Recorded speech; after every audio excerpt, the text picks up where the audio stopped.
Hey everyone, I'm Ellie, and my genius inventions are set to make me the next Thomas Edison.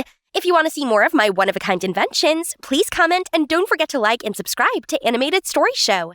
My mom passed away when I was little, so since then, it's just been me, Dad, and my older sister Kara. Dad's an independent scientist. Growing up, he was always inventing something and let me help around. Naturally, I developed a passion for inventing from an early age. You're playing Frisbee and you're hungry, but you don't have a plate to eat your food. Has this ever happened to you?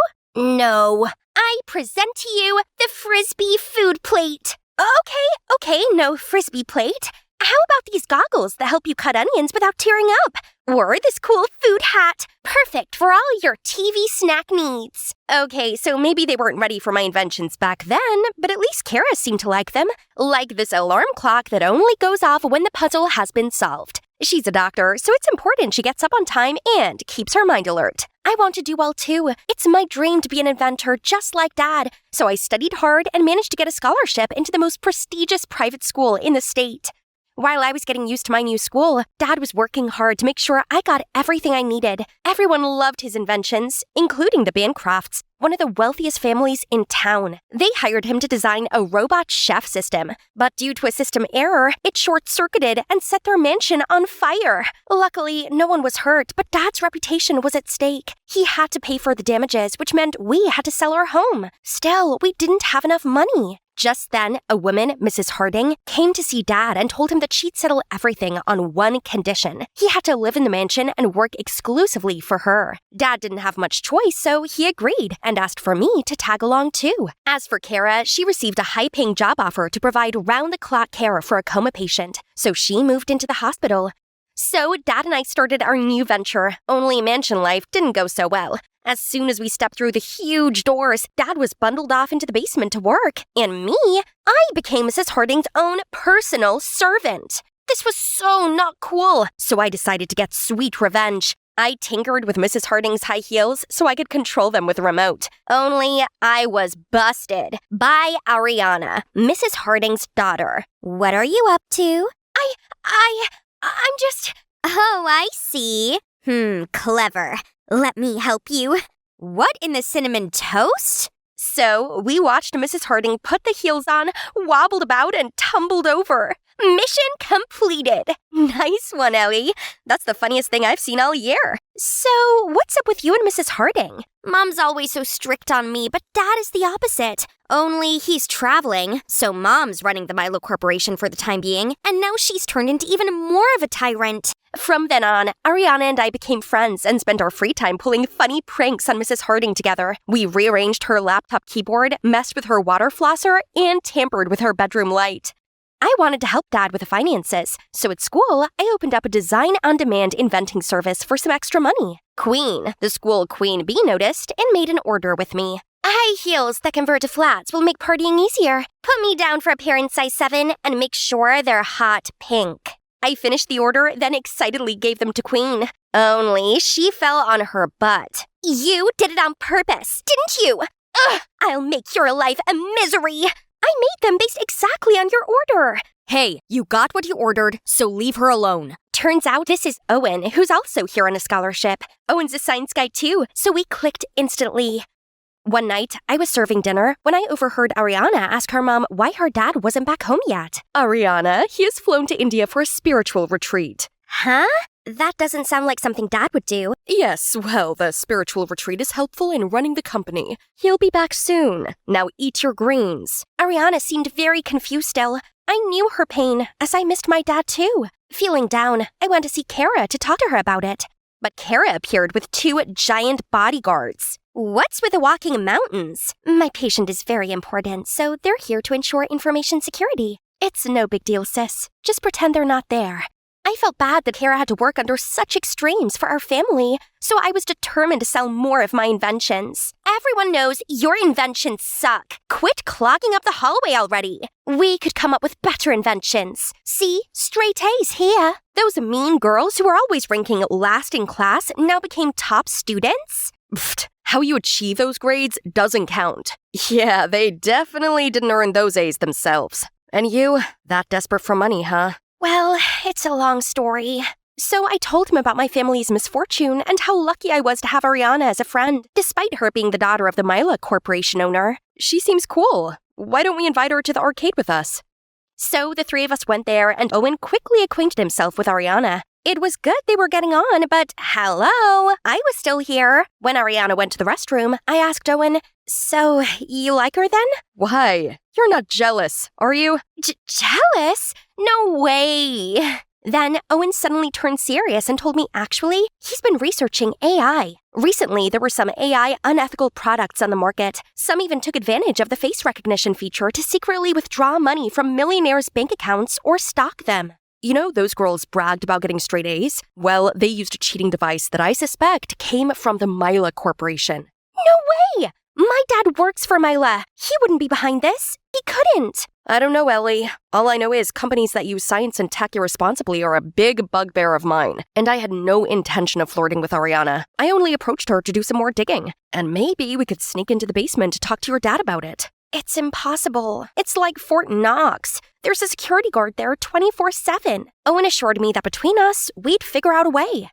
I was pondering how best to sneak in to see Dad when Ariana pulled me into her room. Owen is cute, isn't he? Will you help matchmake us? Huh? That was quick. If Ariana knew Owen only hung around with her to find out about Mila Corporation, she'd be really hurt. But she was relentless, so in the end, I reluctantly agreed. I set up a date for them, but seeing them together sucked, so I decided to tag along. But anyway, the date turned out helpful. Not sure what sweet talk Owen had been saying to Ariana, but she agreed to help me and Owen sneak into the basement.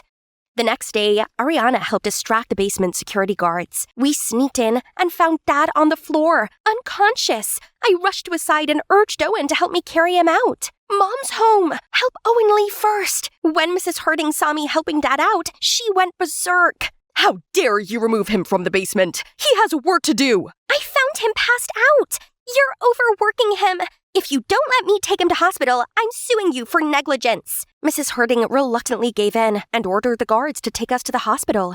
At the hospital, Mrs. Harding kicked me out of the room and insisted on seeing her private doctor. I couldn't believe my eyes when Kara walked in. When Kara finished, she stepped out and told Mrs. Harding, "Mr. Miller's awake. Leave him here and I will care for him alongside the other patient." No! I pay you to focus your care solely on one patient. Miller will be taken elsewhere to rest.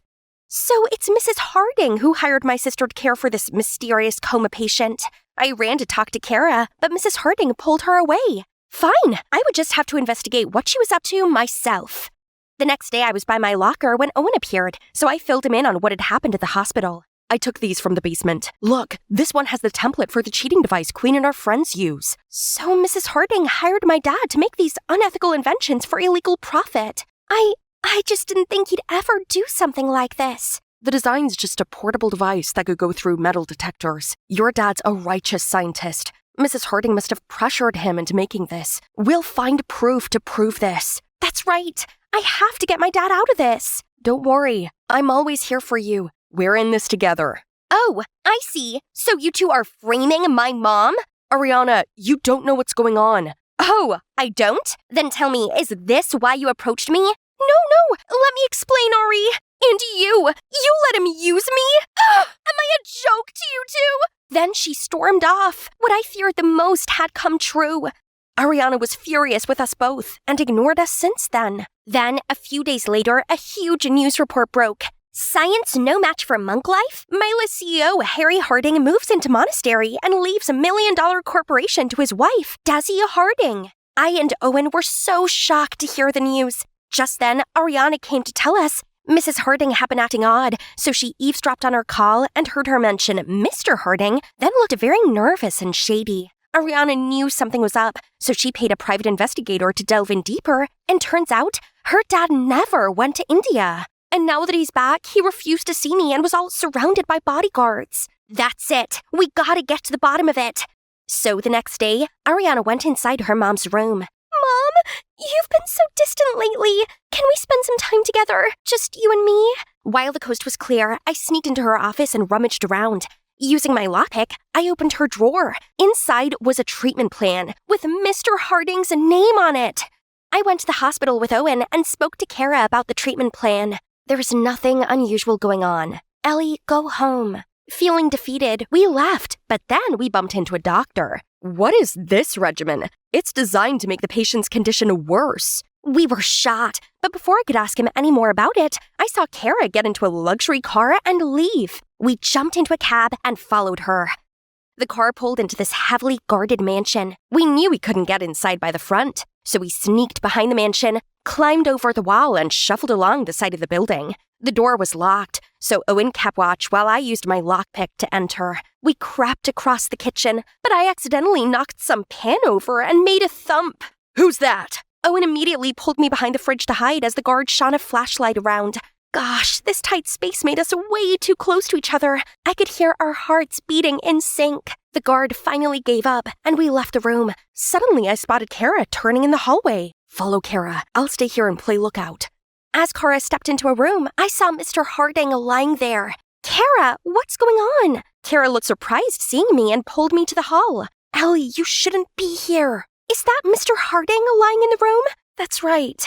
Mr. Harding has been in a coma due to an accident during his trip. I was hired by his wife to take care of him. But when he started to recover, Mrs. Harding asked me to put him in a coma for good. I pretended to do as she said, but secretly, I've been helping him. Then who was the man showing up as Ariana's dad before? What on earth do you think you're doing here? Mansion! Go into lockdown!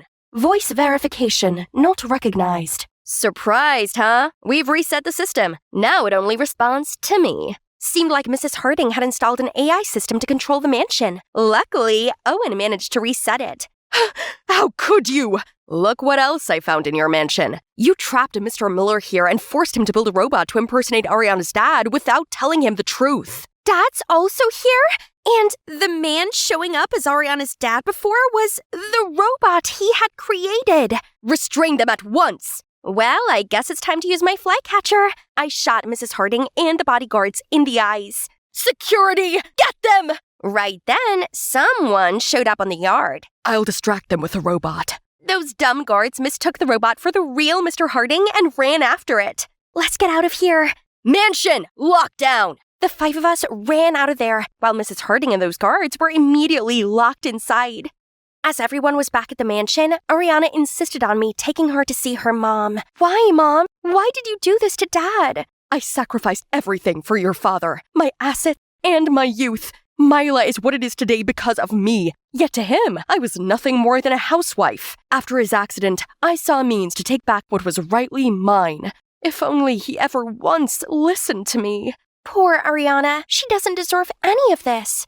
Our family was finally reunited, and Ariana let us stay in her home until we found somewhere else to live. As for Mr. Harding, thanks to Kara's efforts, he regained consciousness and is on his way to making a full recovery. Kara's a great doctor, and I think Dad is a soft spot for her. I'm cool if they, get together. Yeah, I think so too. By the way, I'm sorry about Owen and you. I already forgot about that. You and him are made for each other. I'm out. Oh, there he is. Go get him, girl. Owen showed up with some flowers, looking all dressed up. Hi, Owen. Why are you here? You texted me, asking me to pick you up for a date? I didn't. Ariana! Well, too bad. I'm here already. So, will you go out with me? Yes! And with that, he pulled me in for the sweetest kiss ever. In high school, there are always those mean girls, right? Well, turns out I was actually the mean girl, and it took something really awful for me to realize it. You see, I'm a pretty average kind of girl.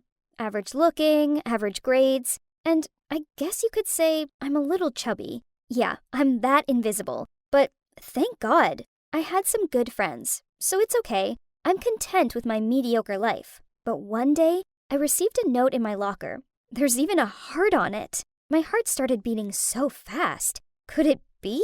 I read on and couldn't believe it. It was from a guy called Dave, and he was confessing his feelings for me. He even left his phone number. I was stunned. And then I got to the bottom of the note, and reality hit me smack bang in the face. I'll be waiting for your call, Sarah. It wasn't for me. It was for Sarah. Of course it was for Sarah. All the boys fancied her. And who wouldn't? She was the prettiest girl in school. Plus, her locker was right next to mine, so he just made a mistake.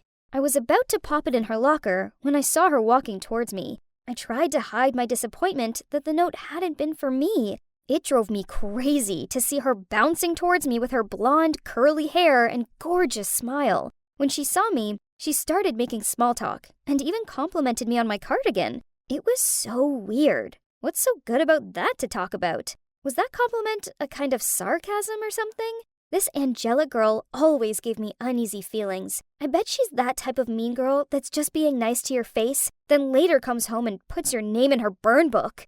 After she walked away, I scrunched up the note and threw it in my bag.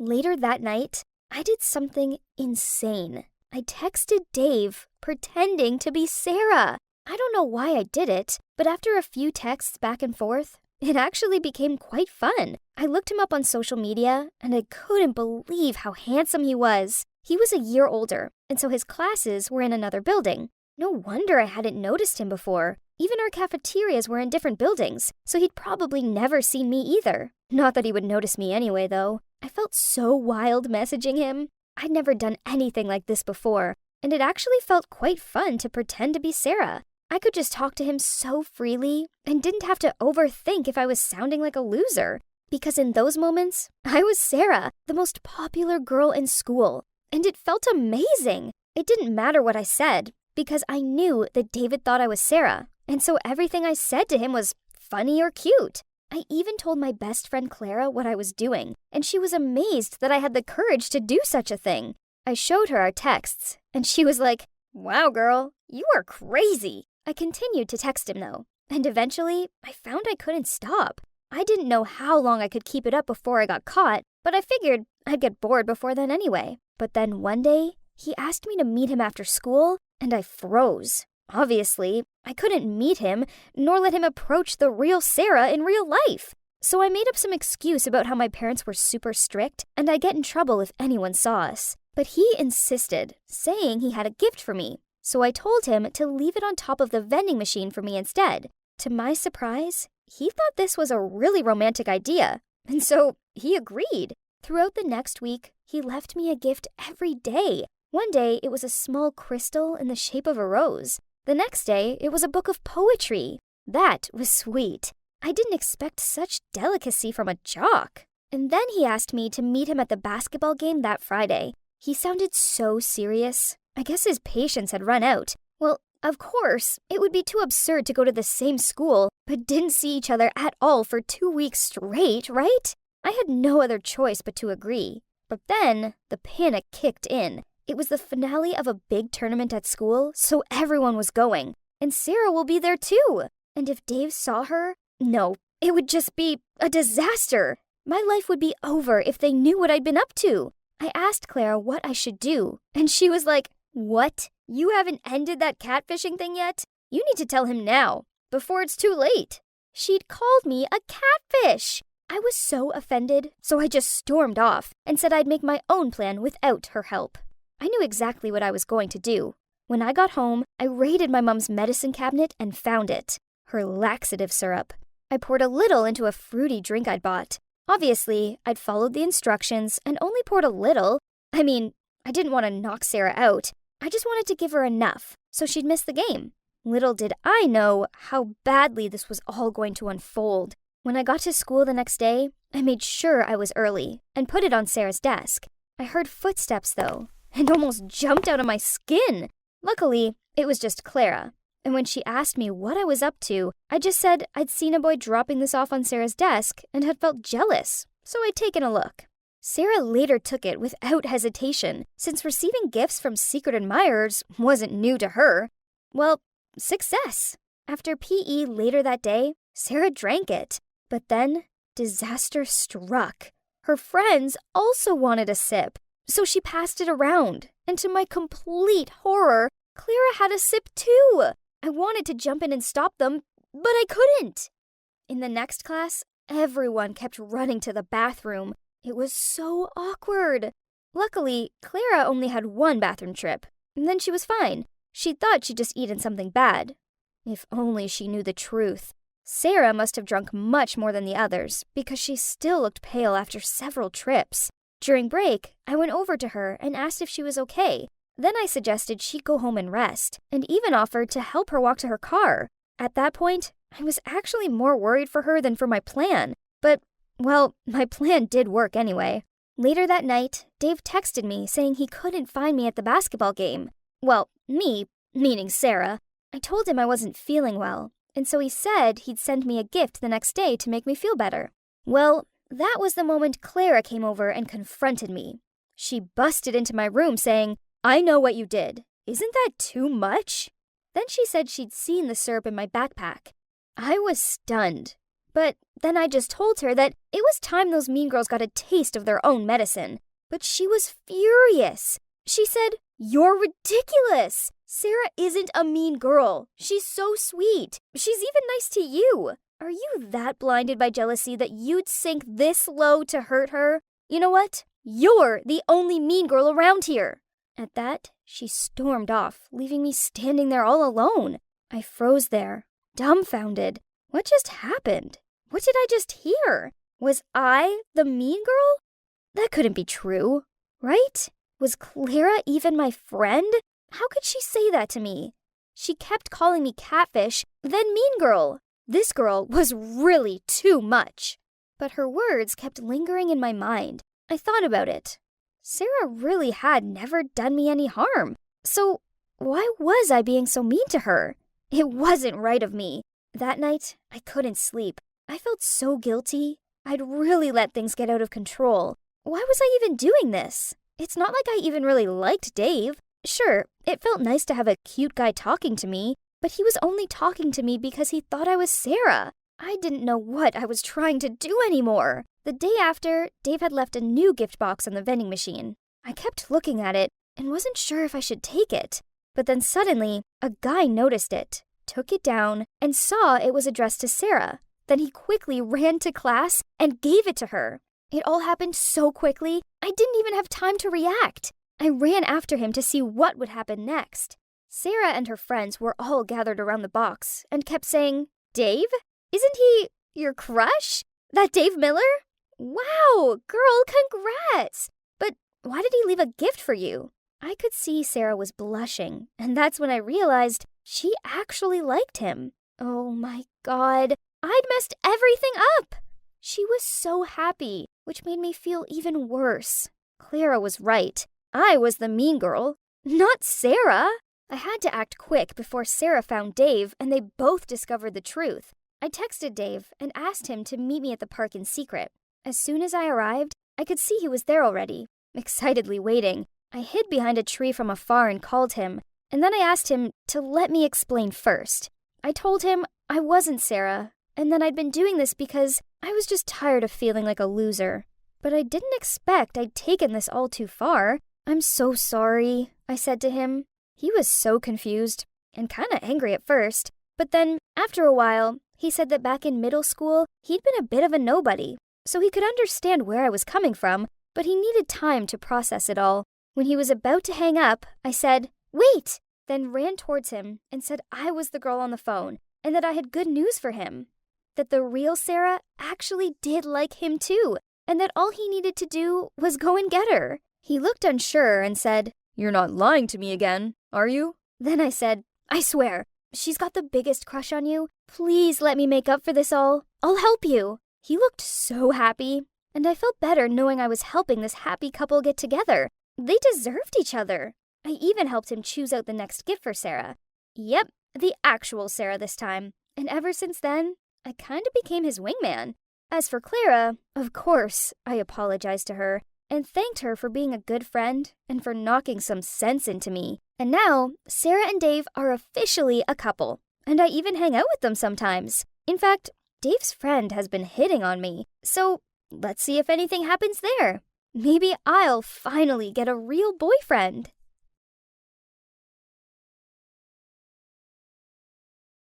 Hi, I'm Izzy, and my grandparents brought me up. It's not that my parents weren't around at all, it's just that they worked in New York, and, well, they were workaholics, so I ended up staying with my grandparents. My sister, Beatrice, or B as we all call her, lived with my parents. I don't know why this was exactly.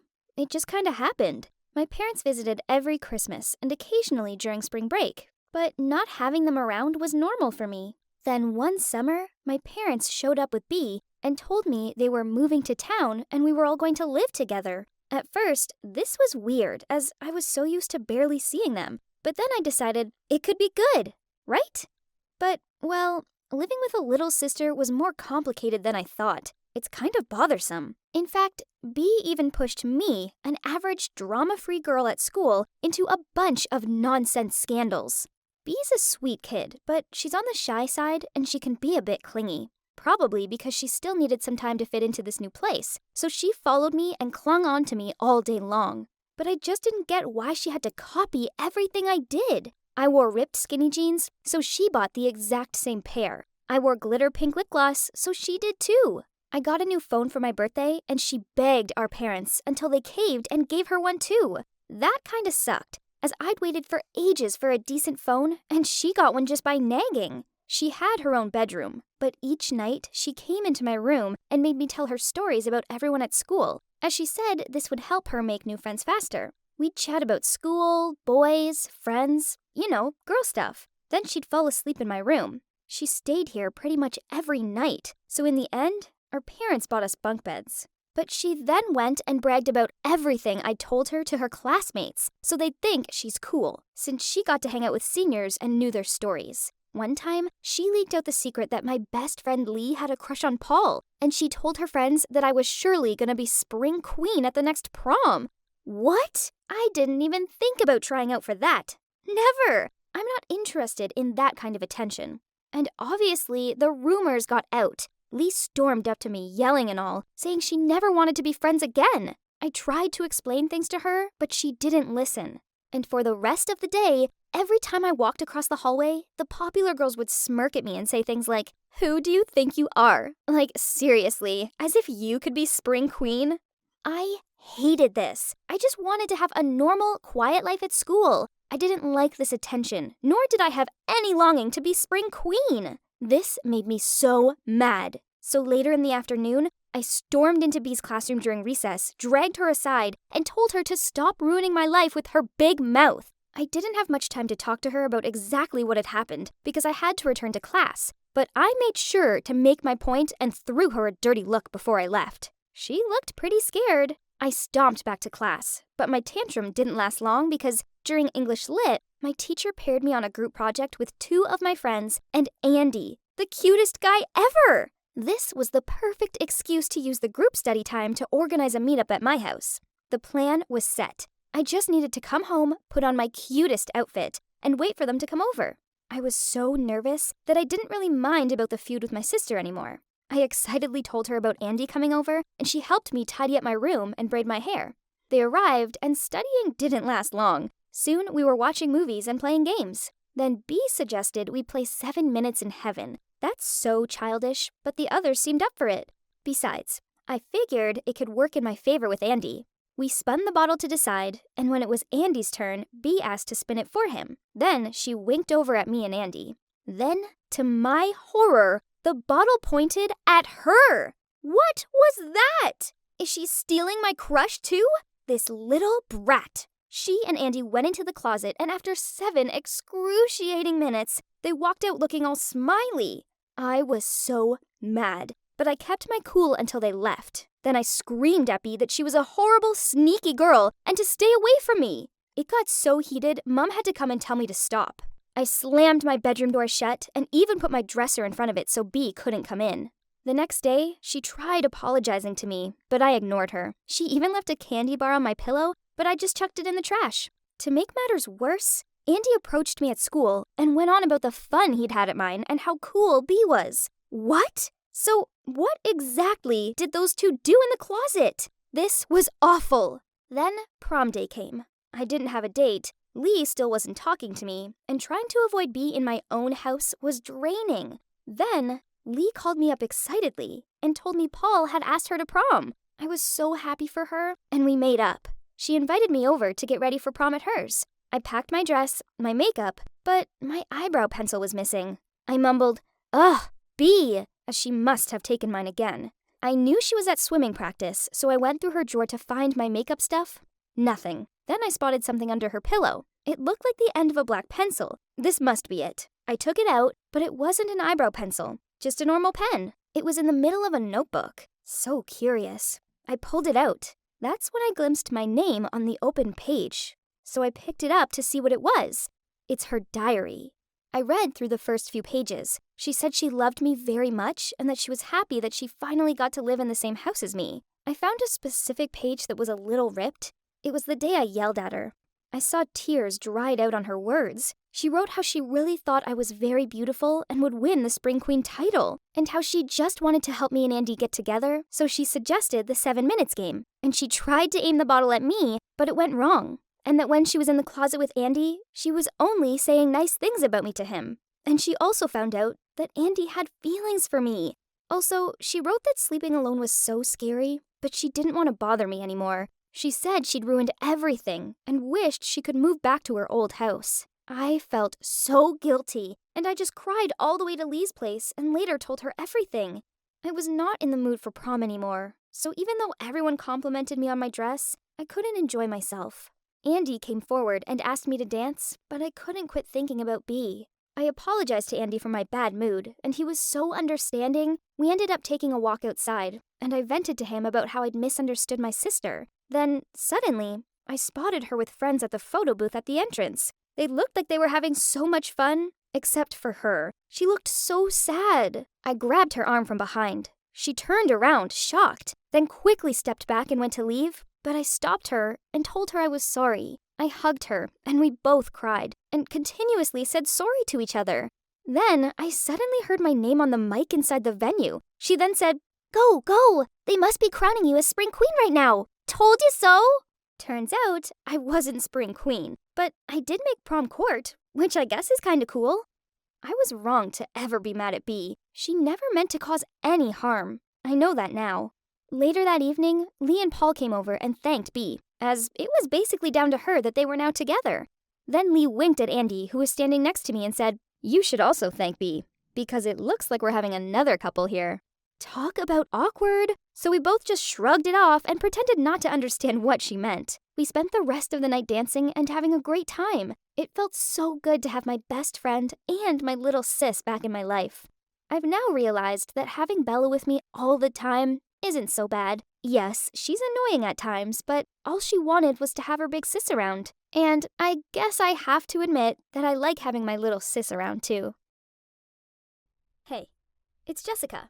From the outside, my life seemed perfect. My family is wealthy, I'm beautiful, shining bright, and even my job is fancy. But from the inside, I do have a character flaw. It's my short temper that almost caused me to lose everything. I've always been Daddy's little princess, which means that anything I want, I have to get, such as new clothes, a new car, and exotic vacations. Because of this, other girls have always been jealous of me. But Kath was different.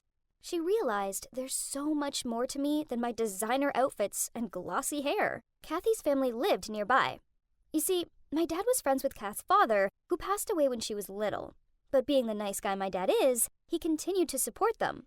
He paid for Kath's education, so we went to the same school. She was the only friend who could handle my short temper. I know, that wasn't nice, but it was hard dealing with the average girl's jealousy toward me. As a result, there were a few incidents.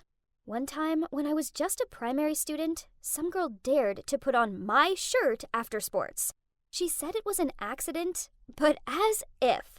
I yelled at her that she'd stretched it, and now she owed me a new one. Kath tried to defuse the situation, but she just got caught up in the middle of the shouting match. Literally, as me and this girl were screaming insults at each other across Kath. Then another time, some kids sat in my seat in the canteen, and when I asked them to move, they refused to. I was fuming, so I poured my custard all over them. Seeing as the kids were about to get crazy, Kath passed them a napkin, hurriedly apologized to them, then led me out of there before I covered them in more of my lunch. She understood how mad I got on things, but never got annoyed at me about it. This is why our friendship continued into adulthood. It was perfect to have a friend like Kath to grow up with.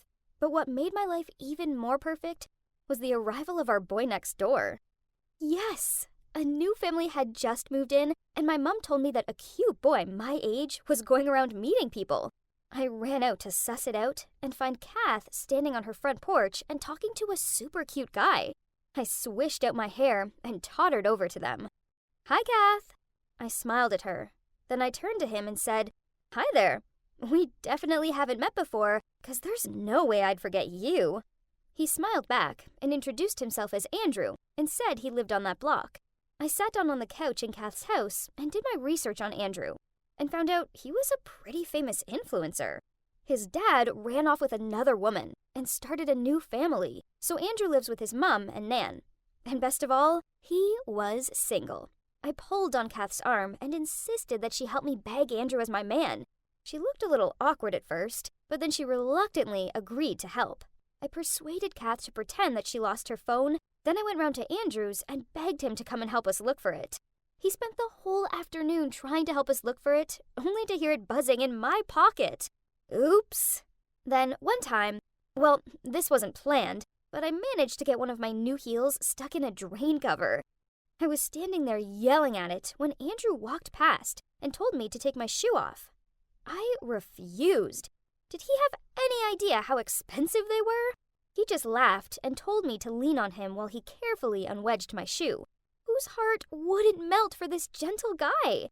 After that, we started to talk more, and then chatted every day. He had a sense of humor and was very gentle toward me.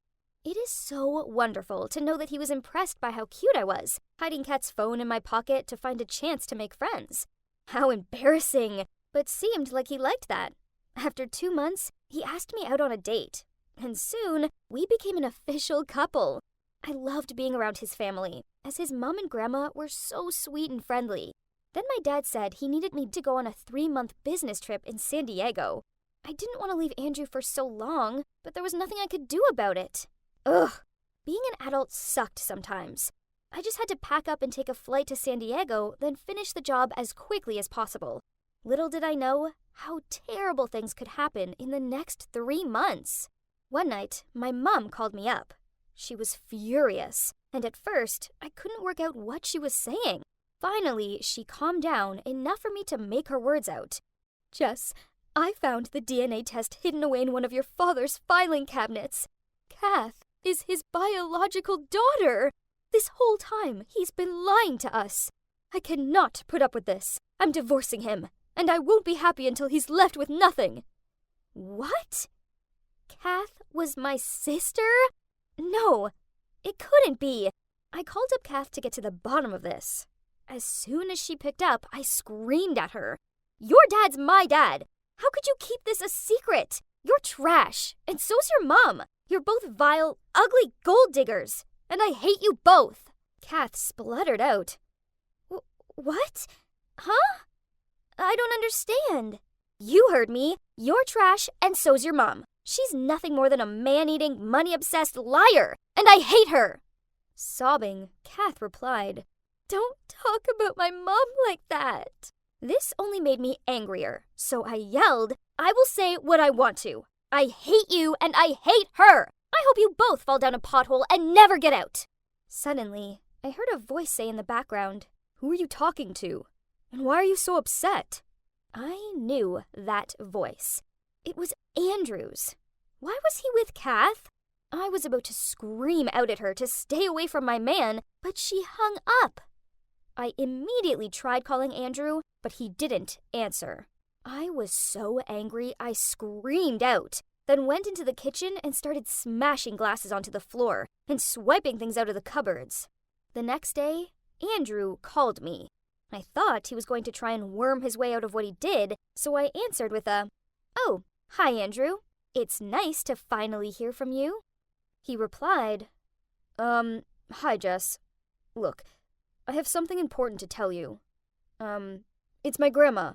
She's in the hospital, and I can't afford the medical bills. I hate asking, but please, could I borrow some money?" Furious, I yelled, "Who do you think you are? You did the dirty behind my back, and now you have the cheek to ask for my help? It's none of my business, dude." He fell silent, then hung up. At first, I was fuming. How dare he do that to me? But once I had time to calm down, I thought maybe I had overreacted a tiny bit. I mean, I could have given him a chance to explain, so I tried calling him again, but he didn't answer. I called Kath, and in my calmest voice, I asked her to tell me what was going on. She said she had no idea that my dad was also her real dad, and it was a lot for her to process.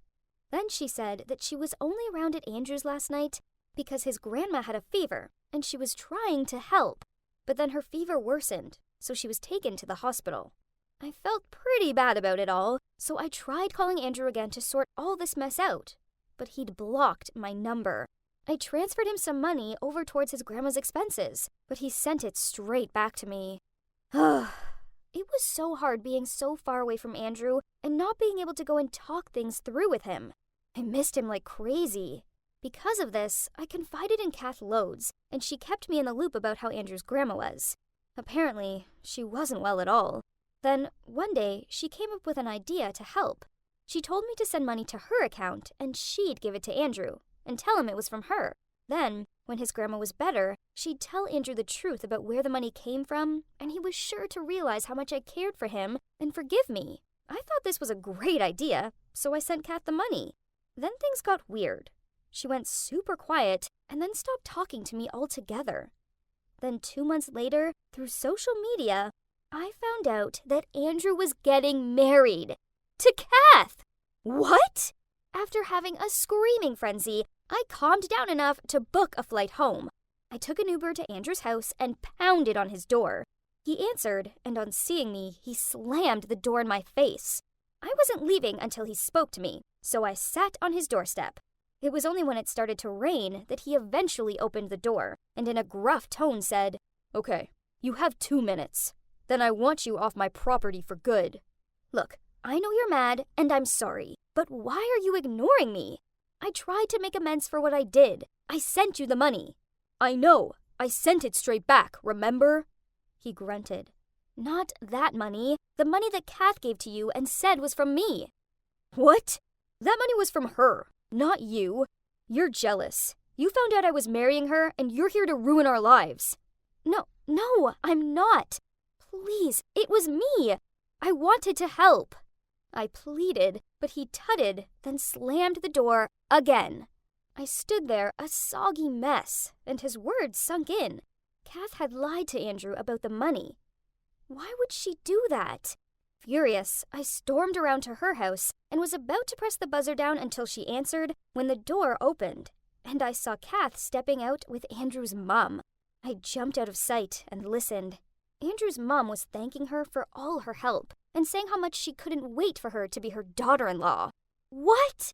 As soon as his mom walked off, I jumped out of hiding and confronted Kath. You're a liar! Kath was surprised seeing me, but then she just shrugged and said, whatever, then walked toward her door.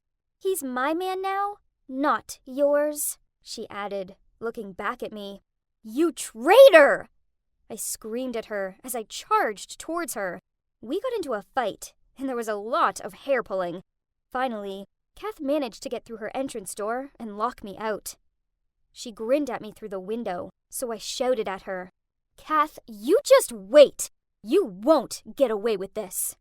A few days passed, and their wedding day arrived. It was in some super swanky golf resort.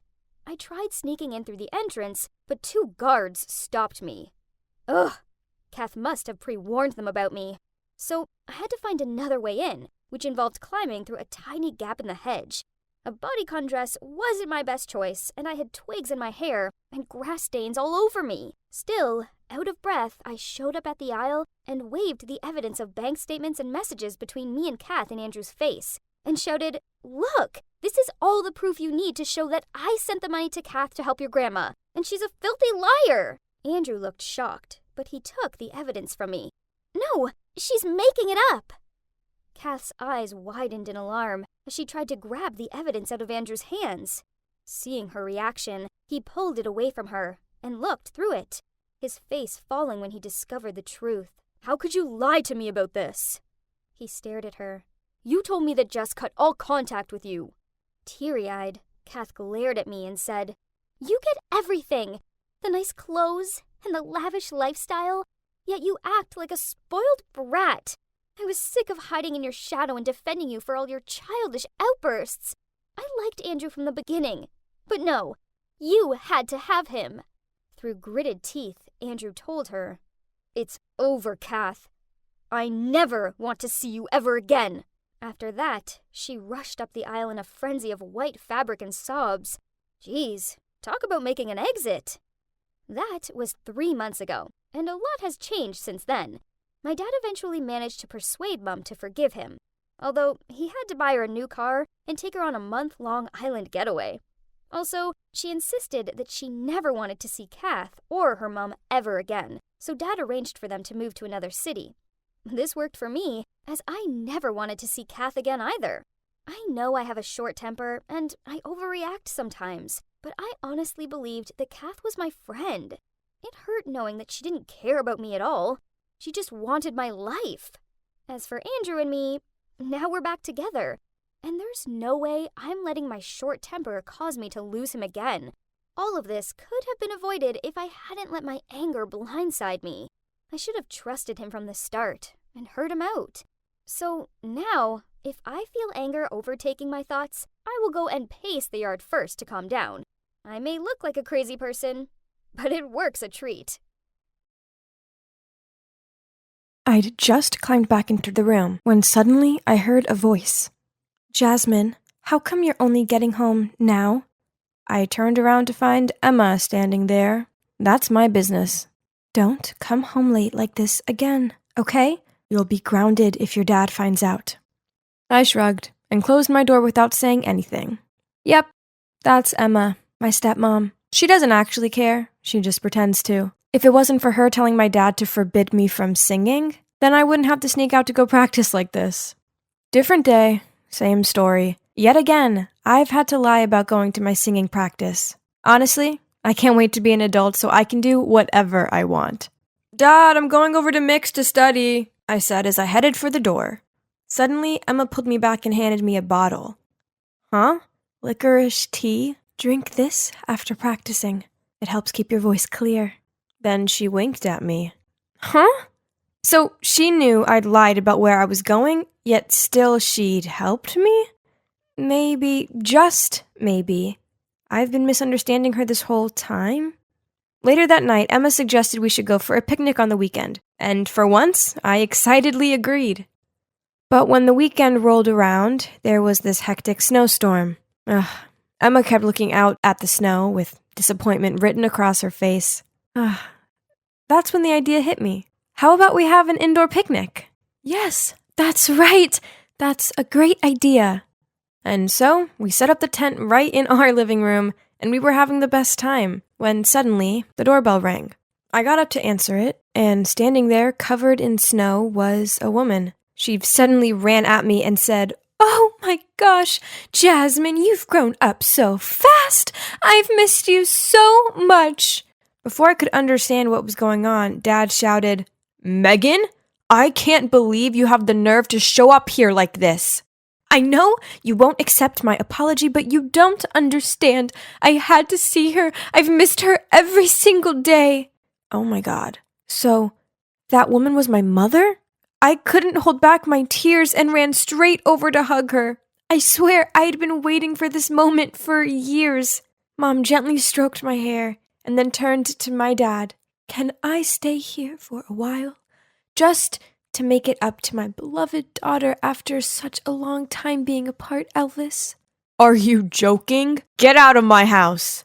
"Dad, please let her stay. Please." But no matter how much I begged, Dad wouldn't give in. And so I turned to Emma for help. "Elvis, just let her stay here. If Jasmine wants to be with her mom this badly, we should let them have some time together. Come on, darling." I looked at Emma with so much appreciation, then turned those puppy eyes towards my dad, and eventually he reluctantly nodded his head. "Yay!" I shouted and led Mom to my room. From that day onwards, I spent most of my free time with her. We went to the movies together, shopping together, and honestly, it was the happiest I'd ever felt. One day, I was listening and humming along to my music when Mom came in. "Wow, so you also love singing?" "It must be genetic." Back then, if I hadn't been so passionately obsessed with music, which drove your dad crazy, I might never have left you like that. Now I regret it so much, Jasmine. I put my arms around her and softly said, after all these years, I still think about that lullaby. Can you sing it to me? Which one? I sang you many lullabies back then. It's Don't Know Why by Nora Jones. Oh, right. That one. Then she started singing. I swear to God, her voice was like an angel. But strangely, it didn't give me any of the feelings I had as a kid. Was it because I have grown up? While I was absorbed in my thoughts, I suddenly saw Emma's shadow at my doorway. But when she met my eyes, she hurried down the stairs. Huh? Why was Emma crying? I was so confused. She must be jealous of our relationship, Mom said. Yeah, probably, since she'd been married to my dad for 3 years, but we'd never been close. That evening, when I went to the kitchen with Mom to set the table, she suddenly shouted, "Oh my gosh! Why did Emma make chicken parmigiana? Doesn't she know that your dad hates this?" Then she took the plate and threw it in the trash, saying she would order takeaway instead. Huh? Dad hates this? He always complimented Emma on her signature dish. Before I could react, Emma entered the room. As soon as she saw her chicken in the trash, she glared at Mom. Things then got so awkward. Emma had skipped dinner. Mom also tried to start a conversation with Dad a few times, but he ignored her. I felt so bad for Mom. In my dad's eyes, there was only Emma now. But my mother had done nothing wrong. She just wanted to pursue her passion. Later that night, I was heading to the pantry to get some snacks when I heard Emma yelling at Mom. "Megan, for old time's sake, I didn't bring up anything from the past, but you can't just do whatever you want." How dare Emma yell at my mom like that? As soon as Emma left, I ran over to my mom asking her what had happened. She hesitated for a while, then told me the whole story. It turned out Mom and Emma used to be in the same band when they were young. And since Mom was always the lead singer, Emma had begrudged her ever since. Perhaps she has never gotten over it. I didn't expect Emma to be so mean. So from that day on, I began to show my attitude towards Emma. I didn't let her go to the parent-teacher conference like I had promised before, and I even forbade Mick, my best friend, from talking to her every time he came over. Mom, how did you and Dad meet back in the day? Well, back then, your dad was a waiter at the lounge I used to sing at every weekend. We quickly fell in love and started leaving love letters for each other at our secret spot. Ew, how cheesy. It's called romantic, you silly. At that time, we put our initials at the end of every letter. Suddenly, there was some noise at the door, and I turned to see Dad standing right behind us. What do you mean, our initials? It represented our 2 favorite characters' names from that movie. Yes, it was the initials of Monica and Quincy in the movie Love and Basketball. Dad gaped at Emma in surprise as she continued. I was the one writing letters to you that year. But when I got to the meeting spot, I saw you and Megan together, so I left. Dad and Emma looked at each other, then turned to stare at Mom.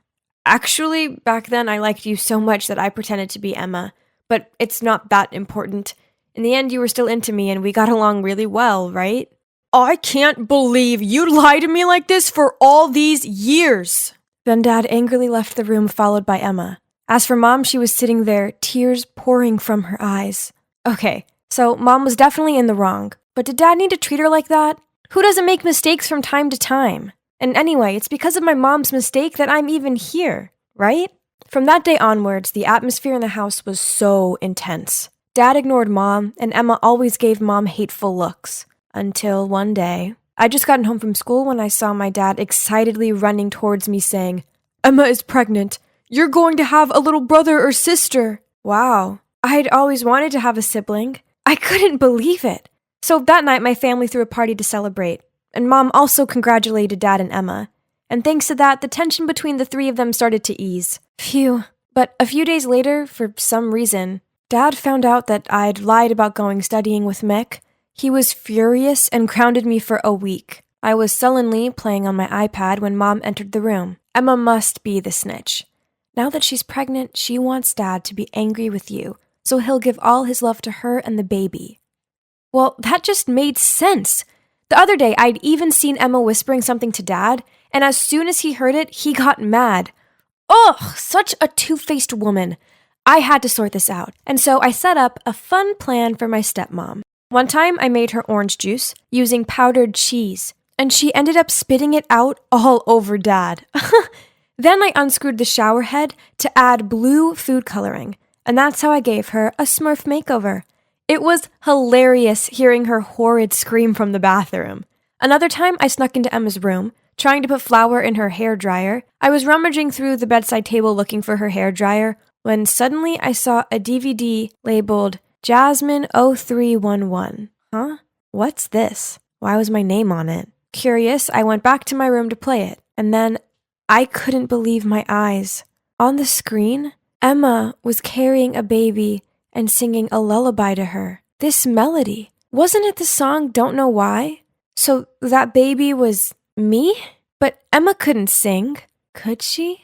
Her voice was weak and sounded hoarse. What did this mean? I rushed to show my dad the DVD. Emma told me not to talk about this, but since you already know, I won't hide it anymore. Then he told me everything. Turns out my mom left for a rich man when I was only 2 years old, and it was Emma who came and helped my dad take care of me during my younger years. Oh my gosh. What? So all those memories of my mom's warm hugs and lullabies were all actually of Emma? A feeling of guilt welled up in my heart.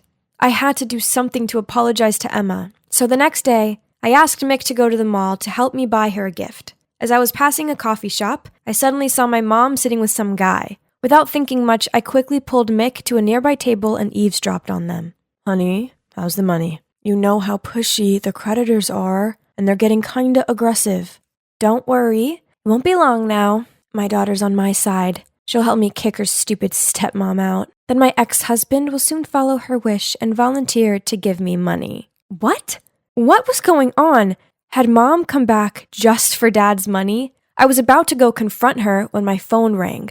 It was Dad. Jasmine, go to the hospital right away. Emma is in the emergency room.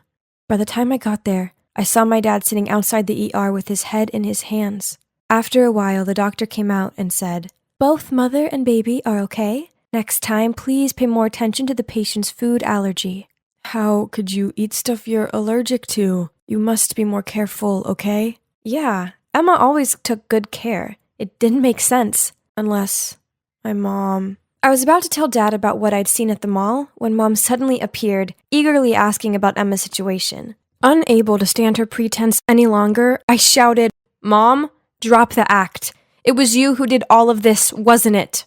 Jasmine, what nonsense are you uttering? Furious, I immediately told them the whole story I've heard. Megan, I could forgive you for the old letter story and for trying to sabotage my voice, but the fact that you wanted to harm my baby is unforgivable. It turns out the stuff from the past that she mentioned before was that my mom harmed her to destroy her voice. So that's why Dad didn't let me sing, for fear that it would cause Emma pain. Suddenly Mom burst out laughing.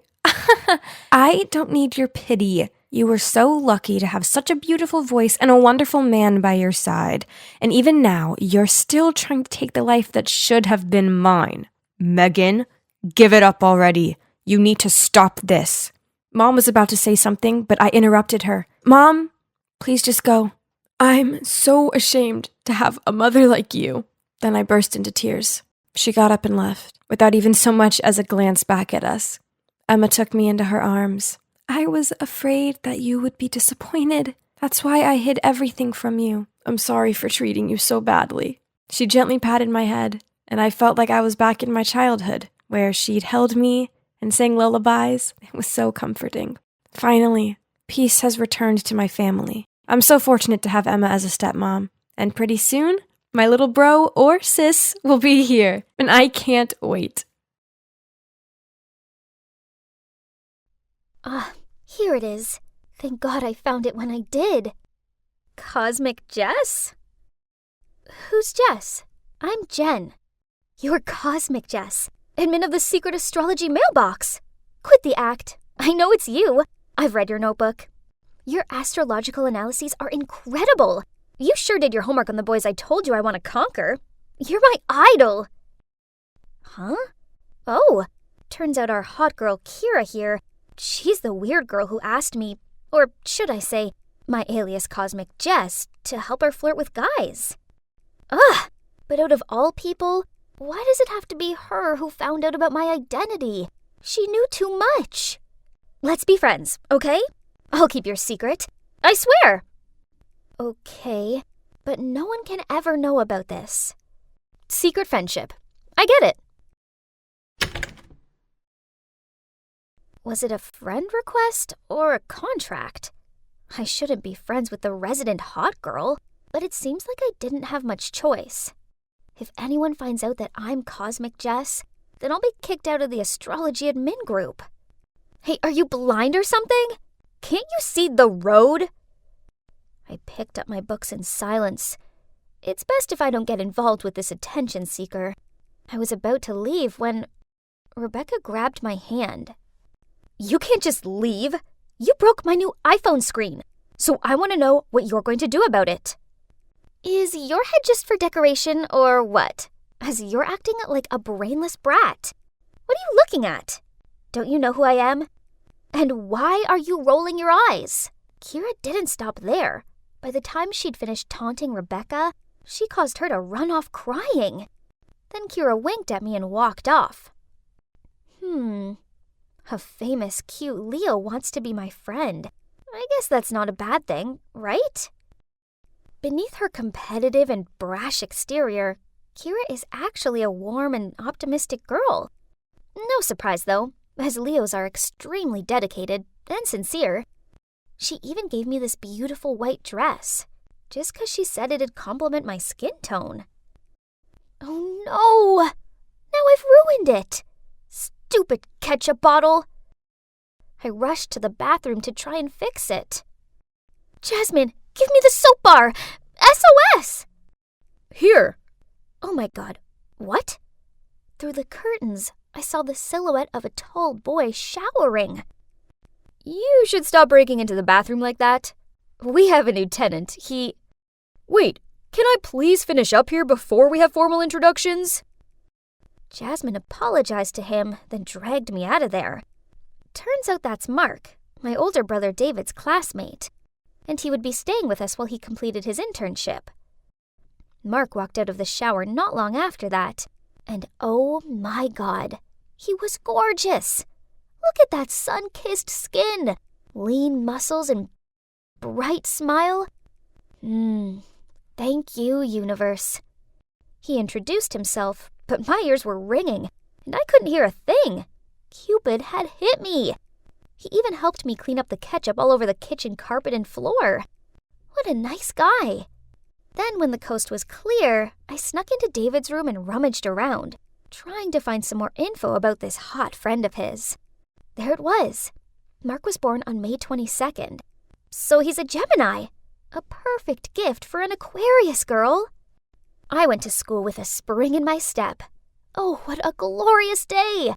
I hurriedly lined up as I heard the coach's whistle. News on the grapevine was that we had a very handsome new basketball coach. Oh, come on. How could a coach be handsome? But... oh my gosh. That's unbelievable. Mark, the dreamy Gemini guy from my house, was also my new coach. What more proof did I need that this was destiny? After school, I was about to tell Kira about my destiny when she gave me info about her new target, a Taurus boy. This was the second time in a month. I was about to lecture her, but then she bribed me with the new Jan Spiller book. So, I took a look at their birth charts. Interesting. After so many mismatched attempts, Kira may have found her perfect match.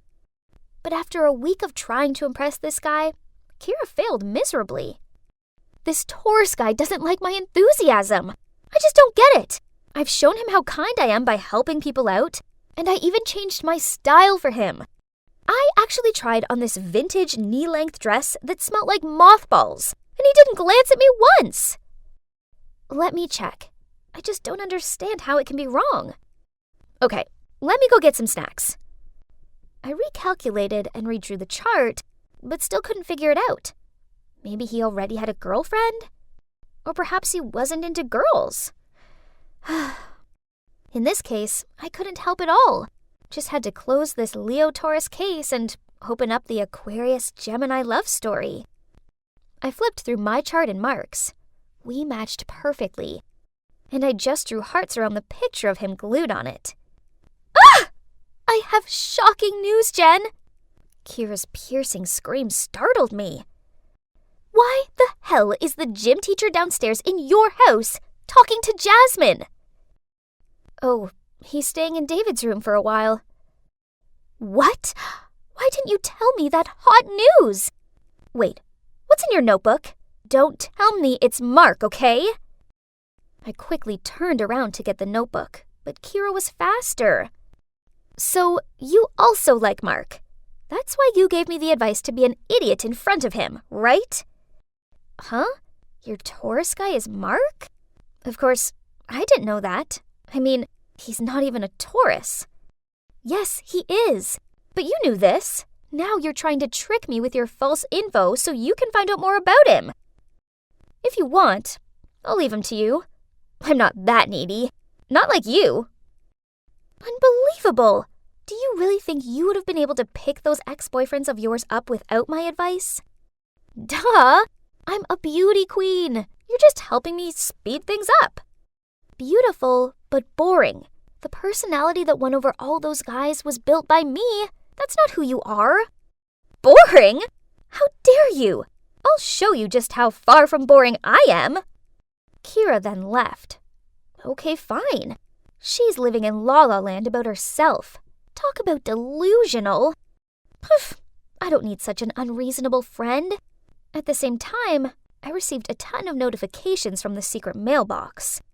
Oh no, my pictures and info were leaked all over the forum. I quickly logged into the administrator account.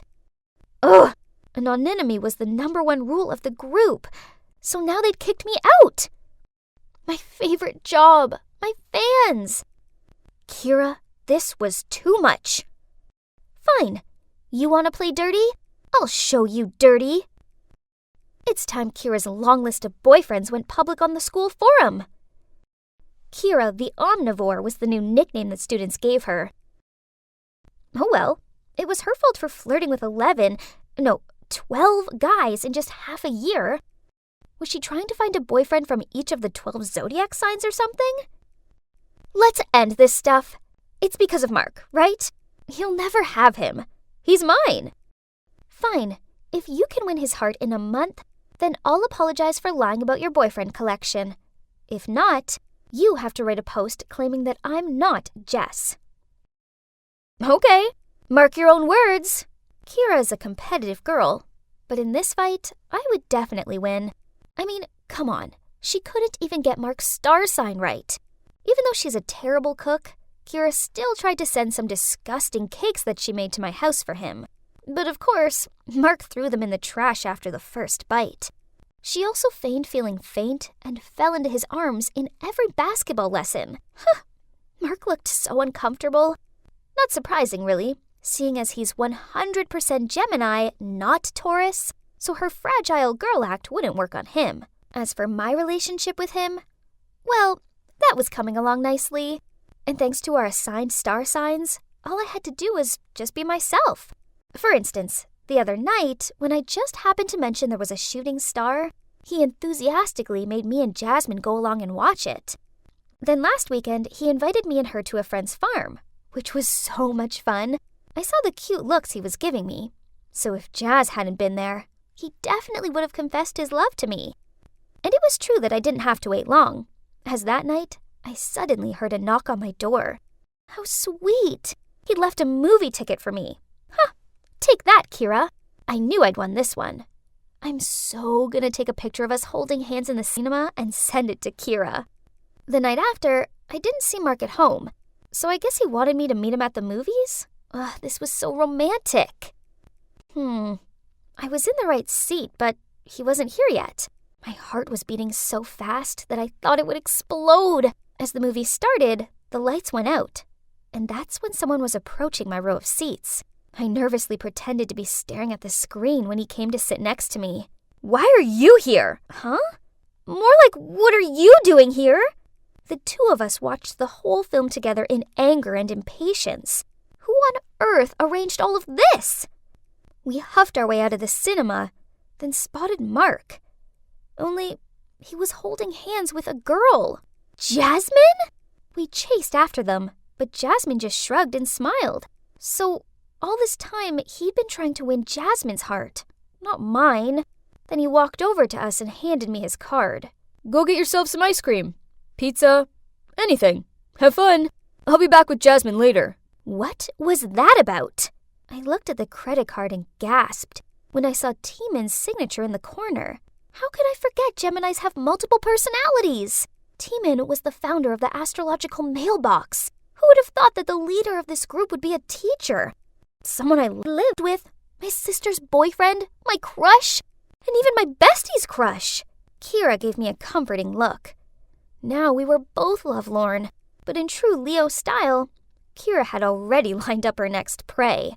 Don't be sad. It's just another test. What zodiac sign do you think that guy is? He's pretty good looking, so he must be a Libra, right? I chuckled, then leaned my head on her shoulder. Mark, or should I say Timon, made me realize that before I can hope to find my dream match, I need to make some mistakes first. I may not have found love, but I did have my friend back, so that counted for something, right? At least the test of friendship worked.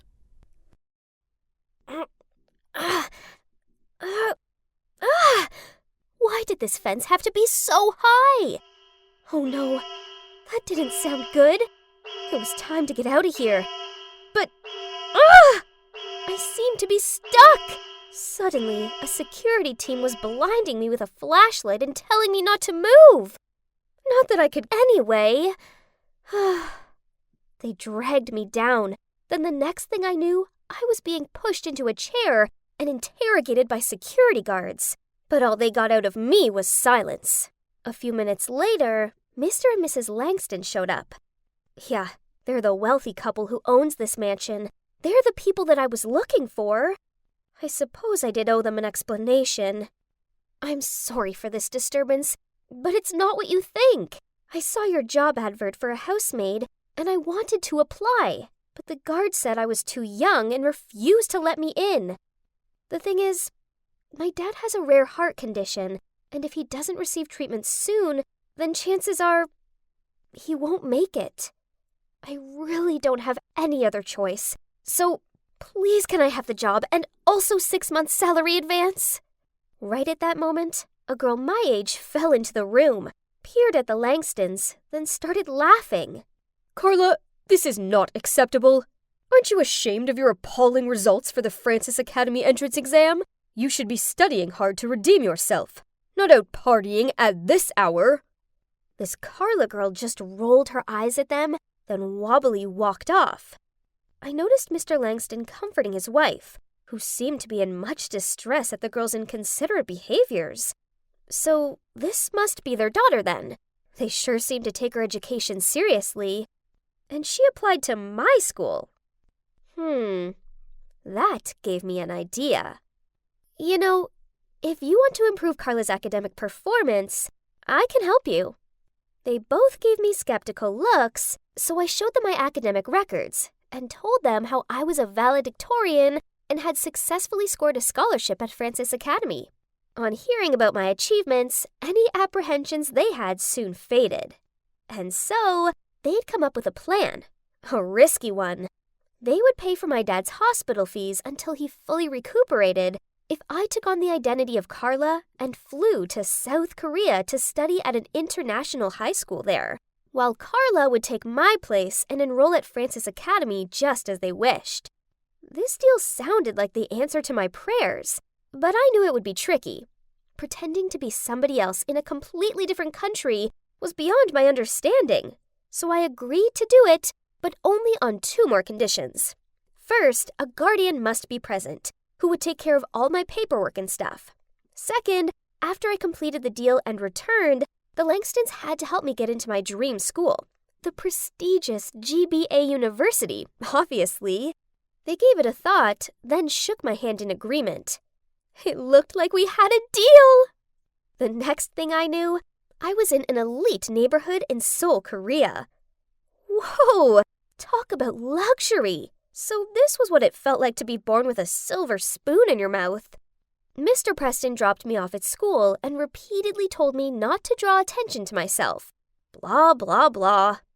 Oh, by the way, Mr. Preston is the Langstons' lawyer, and according to the contract, he's also my guardian. He seems oh so serious, but I guess he's okay. Whoa, this school looked so modern. The architecture was a work of art all in itself. I wandered around the endless corridors and tried to find my class.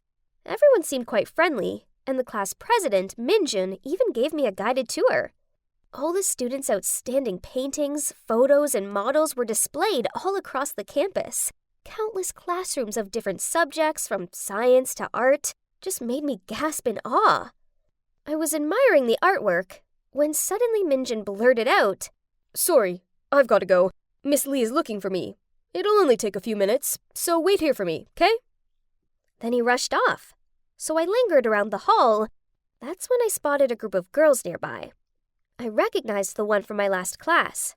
I'm sure her name was Isabella. I was about to walk over to greet them when I realized they had this one girl cornered and were making fun of her hairband. Ugh! Where did you get that horrid thing from? I suppose it must have come from some thrift shop or something. I heard that's where poor people shop. Ugh, this whole thing disgusted me. They outcasted someone just because she didn't come from ridiculously rich households like them. I knew that poor girl's feeling all too well. I gotta help her. But I didn't want to get anyone's back up and draw attention to myself. What could I do? Ah, got it! Hey, the teacher's coming. I'll stall her for you guys. Run! My plan worked a treat, as Isabella and her friends nodded at me, then rushed off. I then went over to the girl asking if she was okay. Get away from me! She flinched me off her and then ran off. Huh? I was only trying to help. As I turned around, I saw Minjun looking at me. A bit impressed, I think. He told me that the students here were divided into two groups. 90% are rich, and the remaining 10% are poor kids entering under scholarships. Most of the students are quite friendly to each other. Well, except those I just witnessed. Isabella's part of the rich kid group who think their upbringings make them superior to others. She's often mean to the 10% group as she believes they don't deserve to be here. And as you can guess, that girl they upset, she's called Susie. She's in the 10% group, and she's the smartest student in our year. What nonsense! School is school. We're here to study and should all be treated equally. Too right, new girl. I knew there was something different about you. The next day, when class was over, Isabella tapped on my shoulder and thanked me for the warning. Then she asked me to join her group for lunch. I was about to politely refuse when Minjun appeared and asked me to join him. Phew. Thanks to Minjun, I had an excuse to quickly flee the scene. However, I did look back and see that Isabella was giving this offended look. After that, Minjun and I started hanging out more. We soon became close friends, and we both decided that the dynamics around here needed to change. So, we set out to help the 10% club. One lunchtime, Isabella and her clan purposely bumped into this boy, causing him to spill food all over himself. While they laughed and pointed at him, I rushed over there, took the food, and slammed it onto Minjun's face. Minjun immediately understood my intention. Then he also took a handful of noodles and smeared it all over Isabella. Cue the canteen erupting into one big, messy food fight. Another time, the school was preparing for a cultural fair. One boy from the 10% group had this awesome idea to open a food stall serving traditional dishes from different countries. Everyone agreed, apart from, yep, you guessed it, Isabella and her snooty besties. Such a peasant. Too used to working as a waiter to serve others, huh? I winked at Minjun. Then we stayed behind and secretly wrote Isabella and her friends' names on the list of participants and submitted it to the teacher. Now, they had no choice but to serve food at the super crowded fair. The funniest part was they finally got a taste of their own medicine when the 10% group made the most of ordering them around and complaining. Ew, this ratatouille is too bland. Add some more salt. And this milk tea is too sweet. Start a new batch with less sugar. I have to admit, I was enjoying watching the mean kids squirm. But I guess my enjoyment hadn't gone unnoticed, as afterward, Isabella approached me. Those peasant kids aren't at the same level as you and I. I suggest you put more care into who you choose to associate with, or you could end up being treated like they are. Whatever. I just rolled my eyes, walked away from her, then continued to hang out with my friends in the 10% group. Isabella and her minions gave me dirty looks, but due to the Langstons' name and fortune, that's all they could do. Just like that, my high school years passed by. I had some great friends. And guess what? Yep, I was now dating Minjin. I loved being here in South Korea, and I'd even grown fond of Preston, who, despite being a grumpy gut, now felt like family to me. I mean, don't get me wrong, I missed my family back home like crazy. But Dad was getting better now, and we regularly FaceTimed. As amazing as my life was now, deep down I always felt like I was living in a dream. None of this truly belonged to me, and everything would be over as soon as I left this place. And eventually, my last week here arrived. As I was studying for my last ever exam, the SAT, I received a message from an unknown number. I know your secret. Drop out of the test, else I'll expose you. What? Who could it be? I called the number and a distorted voice answered the phone. I begged them to tell me why they were doing this, but they just replied, You don't need to know. Just do as I said. Then they hung up. Luckily for me, Preston isn't just an amazing lawyer, he's also a tech genius. Thanks to him, we tracked down the location of the phone. I bet you're just as curious as I am to find out who it was. And now was the moment of truth. Huh? No way! Standing there looking startled was Susie! Why would she do this to me? It made no sense. I mean, I know we weren't friends, but I had nothing against her. Why did she despise me to the point of willing to ruin my life like this? Please let me explain. Ever since you arrived here, I lost my top spot at school, which means I've also lost a full scholarship to college. My family will never be able to afford it themselves, so I decided to investigate you. And that's when I found out that you were not the real Carla Langston, and you got paid by her parents to achieve all these academic records for her. I get why you're upset, but you didn't have to blackmail me. You don't strike me as someone who would do such a thing, so it's kind of disappointing that you did. I'm not. I'm a dead end, Irene. You have to understand. This is my entire future I'm losing here. And what for? So some rich, spoiled girl can get into college without doing any of the work? It seemed like I had a lot of thinking to do. In the end, I realized all I felt towards Susie was pity.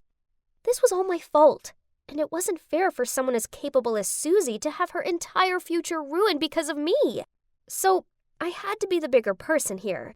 I decided to ask the Langstons to give Susie the spot at GBA University, which was previously reserved for me as part of the deal.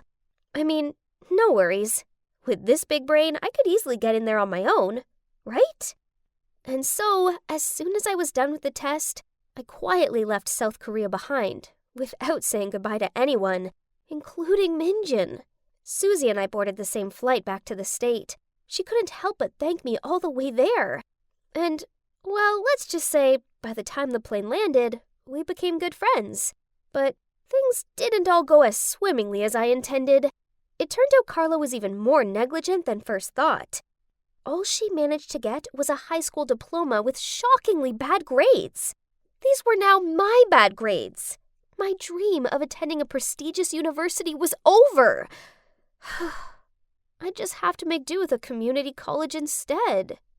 A year flew by, and there wasn't a single day that I didn't think about South Korea or Minjin. I couldn't talk to him anymore. I promised the Langstons I'd cut all ties with my life there. I mean, Susie was the exception. One day while going out with Susie, she was showing me something interesting on Facebook, when we happened to scroll past a post of Minjin's, which read, "Finally I found you, the love of my life." My heart sank. Wow, It looked like he'd found someone else, while my heart still pined for him. But life still goes on, and a week after that, I was waiting for Susie outside of her college, daydreaming how this could have been my life. I saw a familiar face heading towards me. Was that Minjin? But wait! He was with a girl. Carla! Hang on, his Facebook post was about her? The love of his life was Carla? I couldn't do this right now, so I willed back tears as I took a deep breath and turned to walk away. But suddenly, I felt a hand pull me back. It was Minjin. It's really you! I finally found you! I've been looking ever since graduation, and then my information led me here and to... Me! Carla appeared next to him and smirked at me. Hey, who am I to stop the course of true love? So I told him your real name and helped him search for you. I mean, you're smart, so I figured you'd attend this university too. No, you messed up my grades, remember? Anyway, it doesn't matter anymore. I turned and looked at Minjin. I'm so sorry, Minjin. I wanted to tell you everything, but I couldn't. He took my hand in his and gave me this adoring smile. I found you, and trust me, right now, that's all that matters. Good night, good night. Parting is such sweet sorrow that I shall say good night till it be Rio de Janeiro. The whole audience burst into laughter. What did I just say? Panicked, I checked the script again. Huh? It did say Rio de Janeiro. Ugh, I know she's behind it. Lisa! She must have messed with my script. You're probs wondering why I didn't run down to the stands and give her a taste of my shoe? Well, it's complicated. You see, Lisa and I used to be best friends. When I was 7, my family moved to this town, and Lisa was my neighbor. Back then, Lisa always seemed lonely, as she didn't have any siblings. Her mom was busy with work, and her dad was away on business. So I often came over to hang out with her, and eventually we became the best of friends. We had so many things in common. Oh, and even her dad was a cop, just like my dad. Lisa never mentioned him, but I know she missed him. But then our 10 years of friendship was recently ruined, just because of some boy. You see, Lisa liked this guy called Brent at school. So being the great friend I am, I tried to help. But Lisa found out that he'd been messaging me and thought that I was flirting with him behind her back. I tried to explain many times, but she refused to listen. So now, I became her reluctant enemy. Her sneaky tricks became commonplace. And on this occasion, she won, as she got the role of Juliet, while I was just a boring maid. On the day of the play, after finishing the final rehearsal, Lisa suddenly walked up to me and smiled. Sorry about the audition. I've been thinking about it a lot and realized how childish I was. Then Lisa handed me a bottle of my favorite juice to make up. Okay, that's strange.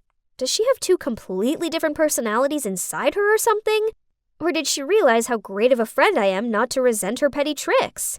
Anyways, seeing as it was her birthday and all, I happily took the bottle of juice and wished her good luck.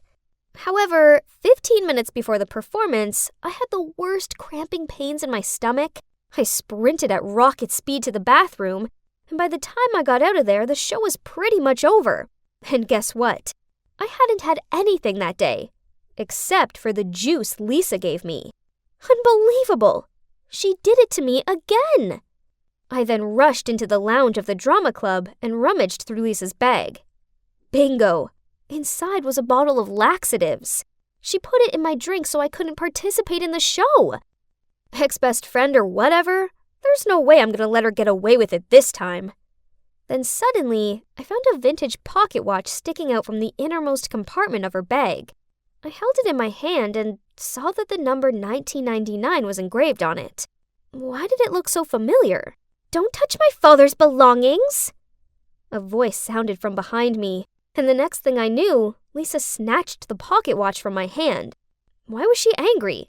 I mean, I was the one who got done over, not her. And also, what did she mean by her father?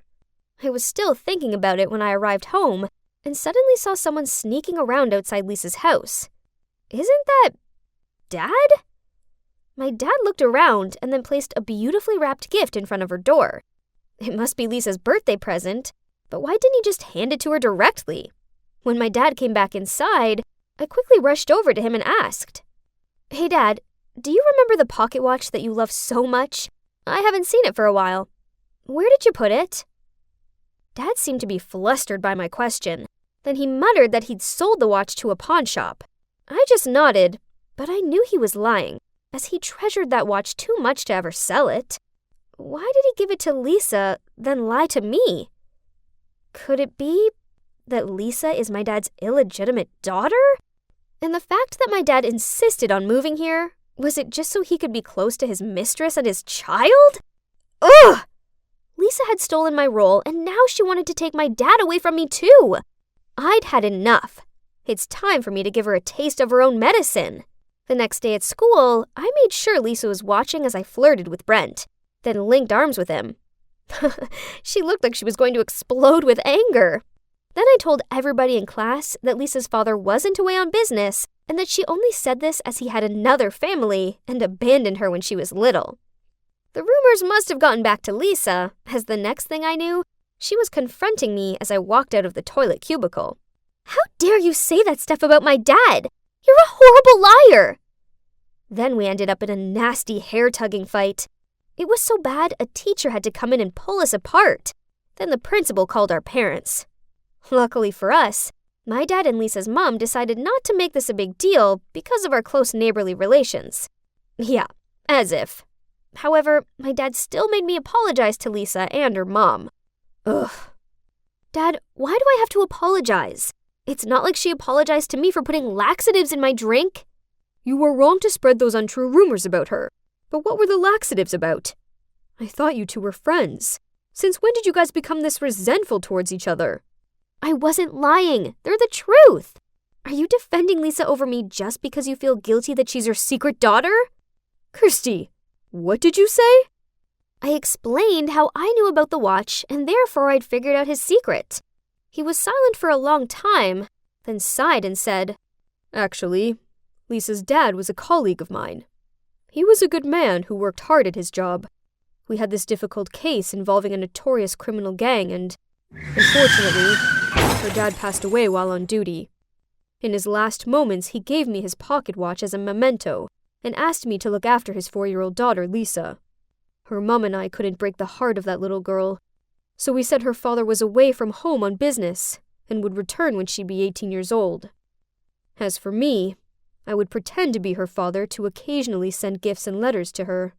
When you and Lisa were 7, I decided to move here in order to easily take care of her. And as you know, I gave her that pocket watch, her father's last memento." But why did you lie to her like that? Lisa was too young at that time to accept such an ugly truth. Her mom and I didn't have much choice either. I was expecting her to get used to it and stop waiting for her dad, but it's true that we didn't expect things to be like this. On her last birthday, I continued to play the role of her father and left a present at the door with an apology for not being able to come home due to a busy schedule. But we know we can't keep this from her anymore. It's heartbreaking to see her longing for her dad so persistently. So, it turned out that all my speculations were wrong. Not only that, but I also spread false rumors and hurt my friend. Oh God, what had I done? How could I put this right?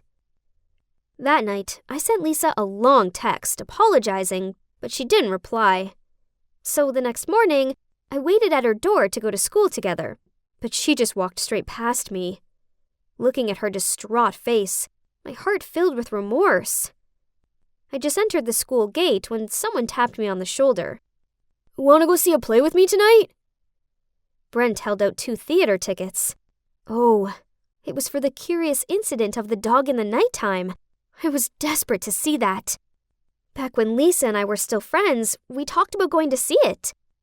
Wait, Lisa. That's right. So I lied to Brent that I was busy and told him to ask Lisa to go with him instead. Lisa looked so thrilled that Brent had asked her out. Now my conscience was clear.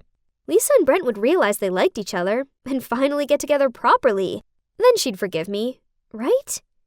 Anyway, I did have an essay coming up, so I went to a quiet coffee shop and studied there till late. But when I got home, I walked through the door to smashed up ornaments and the sound of my parents arguing. So you've been lying to me and Kirsty for all these years? How could you have a secret child the same age as your daughter? Aren't you ashamed of yourself? What's going on? Did she know about Lisa? I quickly ran to stop her. Mom, it's not what you think. I thought so too at first. But you have to listen to Dad. Those lies may fool you, but they can't fool me. Lisa is his illegitimate daughter. That poor girl came here and told me. I tried reasoning with Mom, but she was too upset to listen. With a slam of the door, she left. Dad plopped down on the couch and gave a solemn sigh. I sat next to him, comforting him that maybe it was Lisa's misunderstanding. Dad, we have to tell Lisa the truth. I'll approach her first to test the water, and then when she seems to be emotionally stable, you will come and talk to her, okay? The next day, as soon as I arrived at school, I immediately went to look for Lisa. There she was, standing by her locker with her arms folded. I walked over to her, but before I could say anything, she shouted, "Stop acting as if you're that noble! I know Brent only invited me to the theater 'cause you told him to. Why do you wish to embarrass me so much?" Then Lisa burst into tears. "If my dad was still alive, he would protect me from mean girls like you." I gaped at Lisa. She already knew everything? But if so, why did she tell my mom the day before that my dad was also her dad? I stood there, refused to move until she told me the truth. Eventually, she blurted out that on her 18th birthday, she saw my dad leaving a gift in front of her house. Suspecting something was up, she mustered up the courage to ask her mom everything. It devastated her to learn that her long-awaited dad was just totally a made-up lie by my dad. She was full of rage towards my dad and me, so she lied to my mom so we'd know what it felt like to have a broken family. I was furious. How dare she do this to my family? But as she sobbed out an apology, my anger faded right away, and I only felt so sorry for her instead. What she had gone through was really unbearable. I hugged her tightly, and the pair of us cried our eyes out. When we both calmed down, we decided to have a frank talk with our families. I told Lisa I didn't mind sharing my dad with her, as he loves her like his own daughter anyway. But in return, Lisa needed to apologize to my mom and explain everything to her so she'd come back home. So finally, my mom has returned, and our two families are at peace again. I'm so sorry. I was out of my mind. I didn't mean to hurt you, Mom. Mrs. Lamont. Everyone burst out laughing. I also took the opportunity to give Lisa's mom a big hug and called her my mom, just like Lisa did. We were all chatting away happily when the doorbell rang. Lisa and I both went to open the door and saw Brent standing there holding a bouquet of flowers. He had this bewildered look on upon seeing us both here.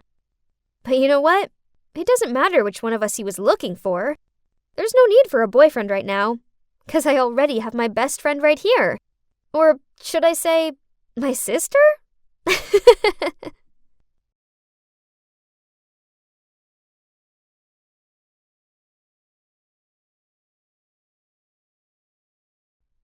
I arrived to find that he'd turned his bedroom into a mini theater, complete with scented candles and glistening fairy lights. He handed me a bowl of popcorn, and as we nibbled our way to the bottom, a carefully written letter came into sight that said, "I've been in love with you ever since we were little kids. I've held back my feelings as I didn't want to ruin our friendship, but I can't deny them any longer. So, will you be my girlfriend?" How can he be so gorgeous and sweet and... Hey, dummy. You writing that cheesy stuff again? Just drop it already. Let's go prank Mr. Weasley. "Okay, I'm coming." If only what I wrote came to life. That's my best friend since childhood, Adrian. And as you can see, I have the biggest crush on him. But he only sees me as a bro. How ironic. I'm pretty sure if I confessed my feelings to him, he'd weird it out saying it's gross and stuff. So I just wrote my dream reality down in my novel and posted it on Wattpad. I even used a pen name. I couldn't risk Adrian finding out, 'cause, help, awkward alert. Anyway, it's easier this way, as I didn't want my parents to find out either. Yep, they weren't exactly supportive of my writing career. They wanted me to become a lawyer and take over the family firm just like my dad, and his dad, and blah, blah, blah. They made me study hard so I'd get into this prestigious law school, but it was just so dull and my heart just wasn't into it. One day, as I was sipping a macchiato at my favorite coffee shop, a group of girls walked in chattering excitedly about a book by the new author, Agatha C. Huh? Did I hear them right? Curious, I approached them and politely asked to see the book, and oh my God, it was my pen name right on the cover. I scanned through the first few pages and saw my words. Did this mean my book was published? Ouch! So all this was real! So someone must have given my book to the publisher. Then it's gotta be Mrs. Jensen. Yes! She is the most respected writer and has loads of connections in the publishing industry. And lucky me, she was my mentor. Hi, Mrs. Jensen. I'm just calling to say I'm so grateful for what you've done for me. Cecilia, calm down. What are you talking about? The book, of course. Mrs. Jensen, my book got published thanks to you, right? You're talking nonsense, young lady. I've barely started reading your book. So how could it have been published without my notice? What? So, Mrs. Jensen didn't send it? Then who did? What do you mean you can't disclose their identity? It's my book! Miss, all I can say is that the person who brought it here claims to be the author of the book and chose not to reveal themselves by publishing it under a pen name. We, as the publisher, are legally bound by that, so I can't help you any further. What on earth was he talking about? Some random person stole my book and my pen name? I needed to prove they were both mine. Aha! My Wattpad page! I tried to log into my account to show the director, but access denied? Oh, no. Someone must have messed with it. I was gonna use it to apply for a writing scholarship at college, and now it was all gone! As if that wasn't bad enough. I suddenly received an email from the writing competition I'd applied for, saying they denied my entry due to plagiarism of a Wattpad page. My Wattpad page! Ugh! Sup, bro? What's with the King Kong face? Oh, come on. You'll be less of an ugly duckling if you smile more. See? My gosh, could he just stop being like that for once? He made it very clear we had zero chance of being together. I got it, but he didn't have to rub it in my face like that. Fine then, he'd never have to see me again. After that, I was determined to transfer to another school by the next semester, one that would appreciate my writing talent, somewhere like Eastwood Academy. It's a school full of literature records. Besides, I happen to know someone there, Lewis, the president of the literature club, and also an uprising star in the writer world. He's not only super talented, but incredibly nice too. He'd help me loads with my novels. But getting into that school would be tough. So, every day, with my game face on, I buried my head under stacks of books, while Adrian tried his best to distract me. One time, he told me to ditch class and go see the new Batman movie with him. I'd waited months for that movie. But no, I'd got to get my head in the game. Adrian didn't give up that easily, though. Only, right at that moment, the teacher appeared behind his back, yanked his ears, and gave him a ticket to the detention room. There went the Batman movie for him. Another time, he came up with a prank for Mr. Jones, the PE teacher who made him run 10 laps around the school for being late. But, sorry, the new Cecilia ain't got time for any of his childish stuff. So when Adrian gave me Mr. Jones's phone and told me to hide it away, I just calmly handed it back to him. As Mr. Jones returned to the teacher lounge, he saw Adrian pouring some liquid into his tumbler, and that's how Adrian got himself 2 detention tickets. After that, Adrian finally noticed that I had been acting differently. Cece, what is up with you? You keep ignoring me. Are we not friends anymore? Don't call me Cece. I'm still mad at you, okay? So, yeah, I want to transfer to Eastwood Academy. You know, Lewis's school. Oh, I see. Stop the act. I know it already. What? Did he know that I like him? Had he read my book? You like Louis? Huh? Oh, phew. But hang on, he really thought that? And was he annoyed?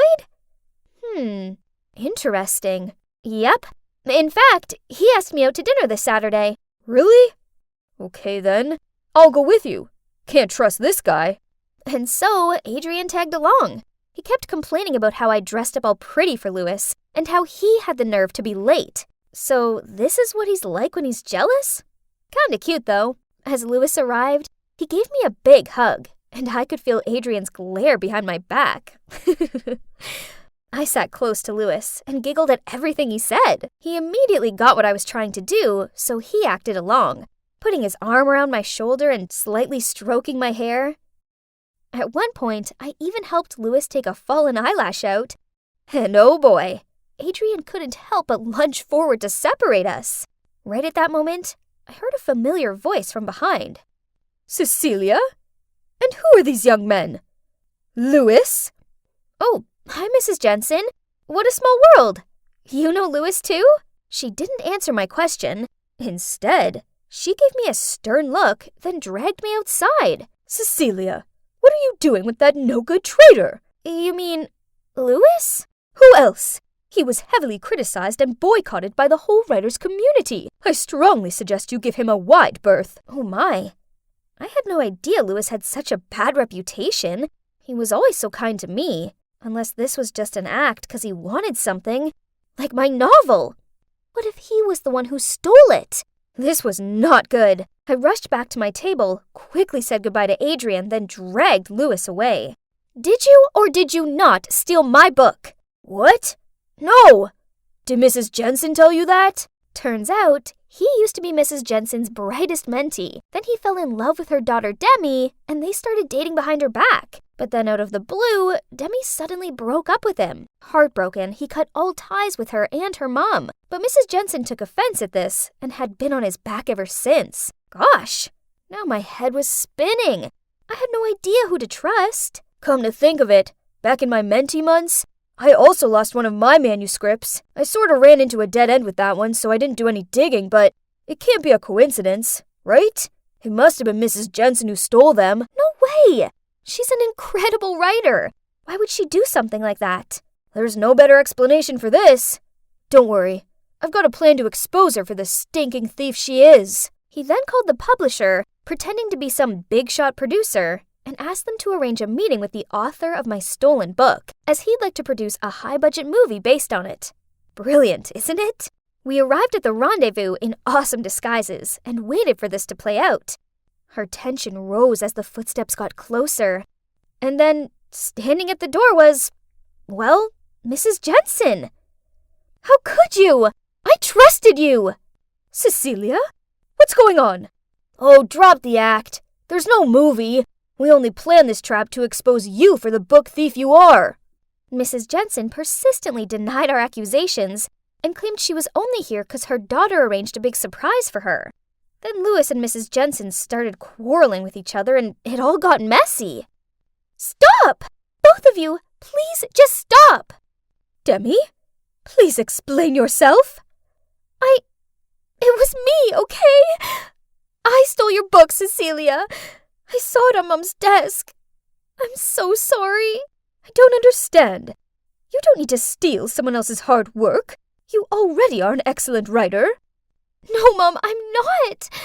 I've tried so hard to meet your expectations, but I just can't. I didn't want to disappoint you, so I stole your mentee's work, including yours, Louis. I was so ashamed of myself I couldn't face you after that. I'm so sorry. Louis let out a long sigh, then pulled Demi in for a hug and comforted her. Right at that moment, Adrian barged in and grabbed Louis's collar. You jerk! You were flirting with Cecilia a day ago, and now you're canoodling with another girl right in front of her? Adrian, stop! It's not what you think. Then I led him out of the restaurant. Turns out he saw me leaving the house with Louis looking all weird, so he decided to follow us here. The truth is, I don't have a crush on Louis. I was just trying to see if you think of me as more than just a friend. Well, I do like you. Like, a lot. but I don't want to risk our friendship. I can't bear the thought of not having you in my life, so I figured it'd be best to treat you as one of the guys. Guess what? I like you too, idiot. So, what do you say? Yeah, let's give it a shot. But you have to promise me if things don't work out, we'll still be friends, okay? Promise. Then we pinky swore just like when we were little kids. Only this time, he pulled me in for the best kiss ever. Finally, my book's mine again, and guess what? It has just become the #1 bestseller novel according to the New York Times. Ah! This calls for a celebration. Adrian, will you help me with the guest list for the party? Sure, sweetie. Who do you want to invite? Now, let's see. There's my parents, who were so impressed with my independent work that they're now letting me follow my writing dreams. There's also Louis and Demi. Aw, they make such a cute couple. Demi decided to start over with her writing career, this time without the pressure from her mom. And with Louis's help, she's got a bright future ahead. And last but not least, Mrs. Jensen, who's now fully supportive of her daughter's career and her relationship with Louis. I guess it's a happy ending for both my novel, me, and everyone I care about.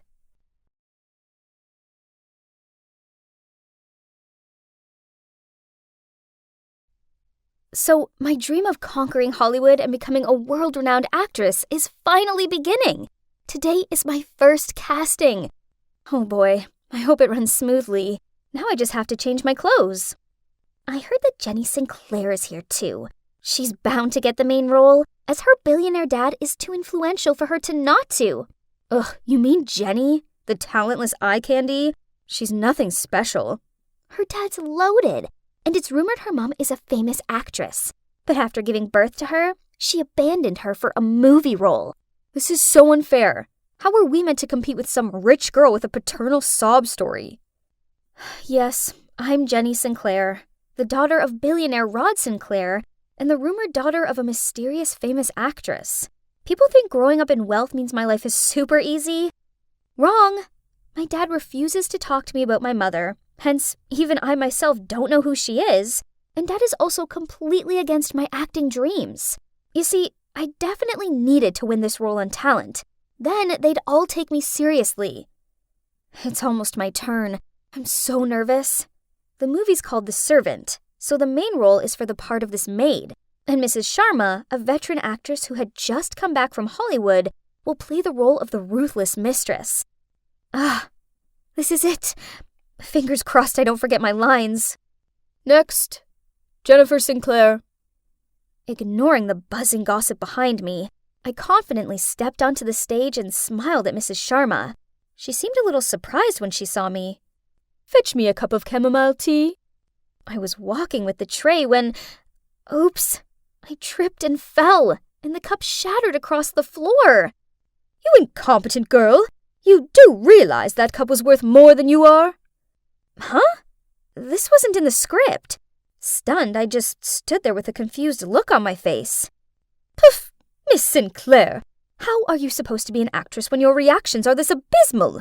Acting is also about improvisation, not just learning the script by heart, young lady.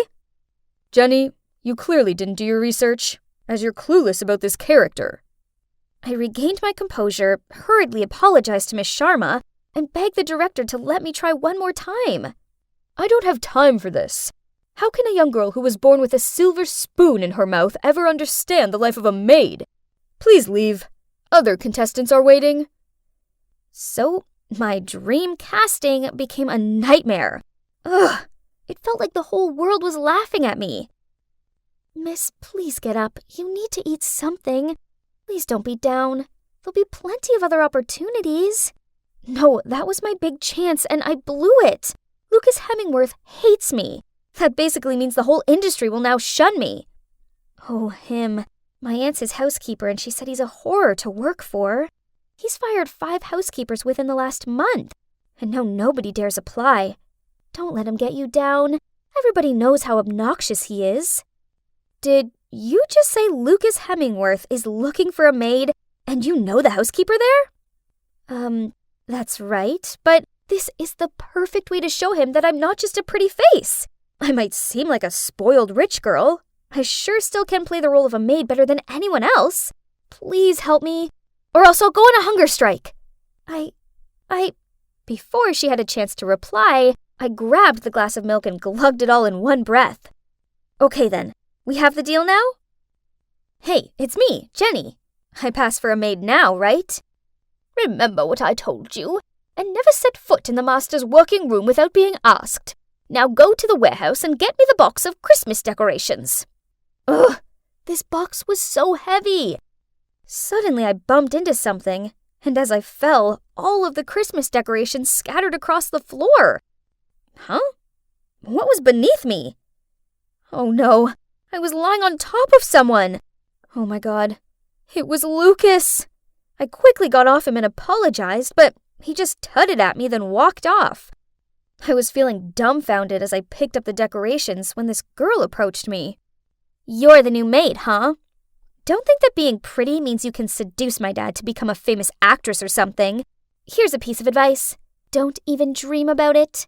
From now on, this maid serves me and only me. What a bummer. It was only my first day and I'd already got on the wrong side of Lily, the director's daughter. She already had a reputation in the modeling world for her extremely unpleasant personality.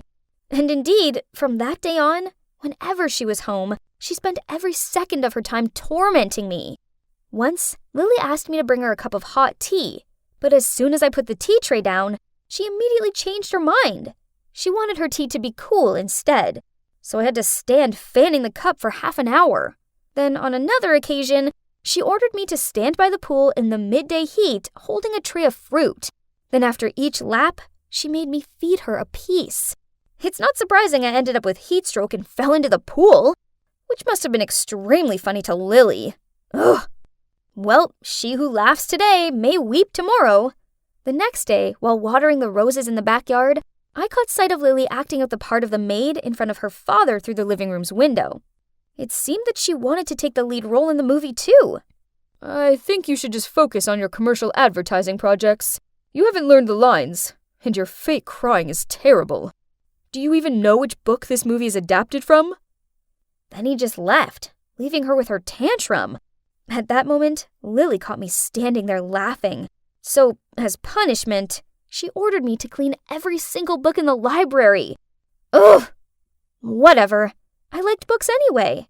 Standing on the ladder cleaning, I happened to see the original copy of The Servant, the book the play is based on. I took it off the shelf, when suddenly, the sound of the door opening startled me.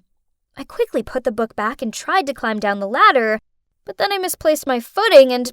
Ah! Firm hands grabbed my waist and guided me onto my feet.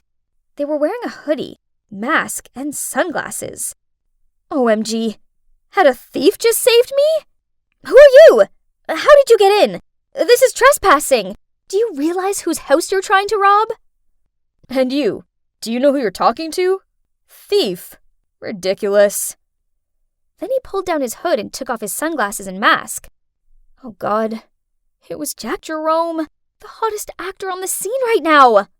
Before I could react, Lily's high-pitched scream startled us both.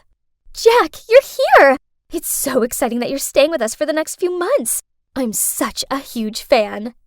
To Lily's dismay, Jack ignored her, then coldly walked out of the room. So, turns out Jack's been cast as the male lead in The Servant, and to avoid adding to his already scandalous past and thus affecting the movie, Lucas insisted he stay here during filming. Anyway, even though I didn't like Jack at all, at least him being around meant Lily was too busy clinging onto him to pester me. These days, I often take advantage of the late-night cleaning time to study the original book. The last audition is coming up, and I have to understand my character better than anyone else. I was cleaning the kitchen while reading when suddenly I heard footsteps. Who could it be at this time? So, you like this book? It's confusing though, right? Are you suggesting a mere maid like me isn't smart enough to understand it? I have no idea why you're cast as the warm, kind-natured, sincere part of Alfred. You're clearly the opposite of him. It's called acting, sweetheart. So are you saying an actor must be exactly like their character in real life? Then shouldn't you be more cautious, since I just played a murdering lunatic in my last movie? He's really unpleasant. Arguing with someone as arrogant as him was pointless. I'd just taken a few steps when I slipped over, but Jack reached out and grabbed my shirt tail, which helped save me from falling flat on the ground, but caused my shirt to tear. I blushed in embarrassment and tried to fix it. "Here, have this," he said, as he quickly took off his jacket and placed it around my shoulders. At that moment, out of nowhere, Lily appeared. On seeing her, Jack hurriedly left the kitchen. She stormed over to me and yanked his shirt off me. "What now? Changing your target already? But let me remind you, you're just some dumb maid. Jack's mine?" Oh, poor Lily. You delusional girl. I'm not interested in Jack, but it doesn't take more than a glance to tell he's not remotely interested in her. Because of yesterday's incident, Lily made me wake up at 4 a.m. to bake probably all kinds of cakes that exist on Earth. I'd just finished decorating the last batch when she rushed into the kitchen, snatched the apron and gloves off me, then put them on. I didn't have time to understand what was happening when Jack walked in and she quickly held the plate out to him. "Have a bite. I got up early to make it for you." What a fake. Jack was about to pop a piece of cake into his mouth when I realized it was almond. He's allergic to them. "Stop! That cake has almonds in it. Here, have this one." He took the cake, then winked at me before he walked off. Yeah, his personality sucks, but oh boy, how to resist that strong jawline and those beautiful deep eyes? Naturally, Lily was furious, so she forced me to make tea. But no matter how much she knocked on Jack's door, he wouldn't open it for her. So she angrily threw the tea tray on the ground and yelled for me to clean it up. Oh my, it was such a mess. The carpet was tea-stained and there were bits of chipped china everywhere. I started picking up the pieces when, ouch, I cut my hand. Jack immediately opened the door. Then on seeing my bleeding hand, he quickly led me into his room and helped me bandage the cut. I didn't know he had this warm side to him. How surprising. This weekend, the director's having a small gathering for the film cast and crew, so my time was taken up with the preparation for this. Now I was confident to say that I had fully understood what it's like to be a servant. There's no housework that I hadn't tried. I also accidentally lied to the housekeeper that I used to be a bartender, so she assigned the cocktail making to me. I was trying to get my head around the recipe of a cosmopolitan when Jack walked in. "Pretty good, but perhaps it needs a little more cranberry juice. You want them merry, not passing out." "I know all the guests coming, so I can give you hints on what cocktails to serve them." Well, that's a good thing. I could ask him more about my future co-stars. The two of us talked passionately about wine, cocktails, and the servant book.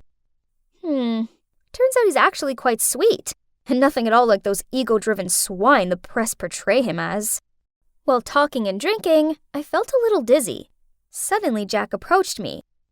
"Actually, I find you quite captivating, so you can quit playing around now." Playing around? Huh? You think I like you? You're drunk. I was about to leave when Jack stopped me. "You're always falling over in front of me. You remember my almond allergy? You're reading the book I'm cast as the lead in. If you don't like me, how come you've been with me this whole time?" I looked at Jack confused. Honestly, every time I faced him, I felt my heart skip. Seeing me blushing, Jack gently lifted my chin and placed a sweet kiss on my lips. Right then, a scream made me jump and almost fell over again. Ah! What on earth are you two doing? I frantically ran out of the kitchen, leaving Lily screaming behind me. I sat outside by the pool until I regained my composure. That was unexpected. My first kiss was with Jack, the scandalous actor I hated the most. I think I needed to leave before things became even more complicated. After composing myself, I went back to my room to start packing, and saw my clothes were thrown across the ground, and there, sitting on my bed with a smug look on her face, was Lily. She waved my passport and script in her hand. "Jenny Sinclair, it appears I know your secret. How humble of you to lower yourself to play a maid just to get a movie role. Imagine the scandal if the press found out about this. No one would dare to cooperate with a snake like you. I angrily grabbed my things back, but it didn't work. Lily even pulled out her phone to film and threaten me. Do what I say, else this video goes viral. Then not only will your daddy dearest know you've been scrubbing toilets all day, but imagine the damage your lies will do to his precious reputation. Gah! She was messing with the wrong girl. My method acting experience was over. I was done being her puppet. It's time she realized who's the true master of this game.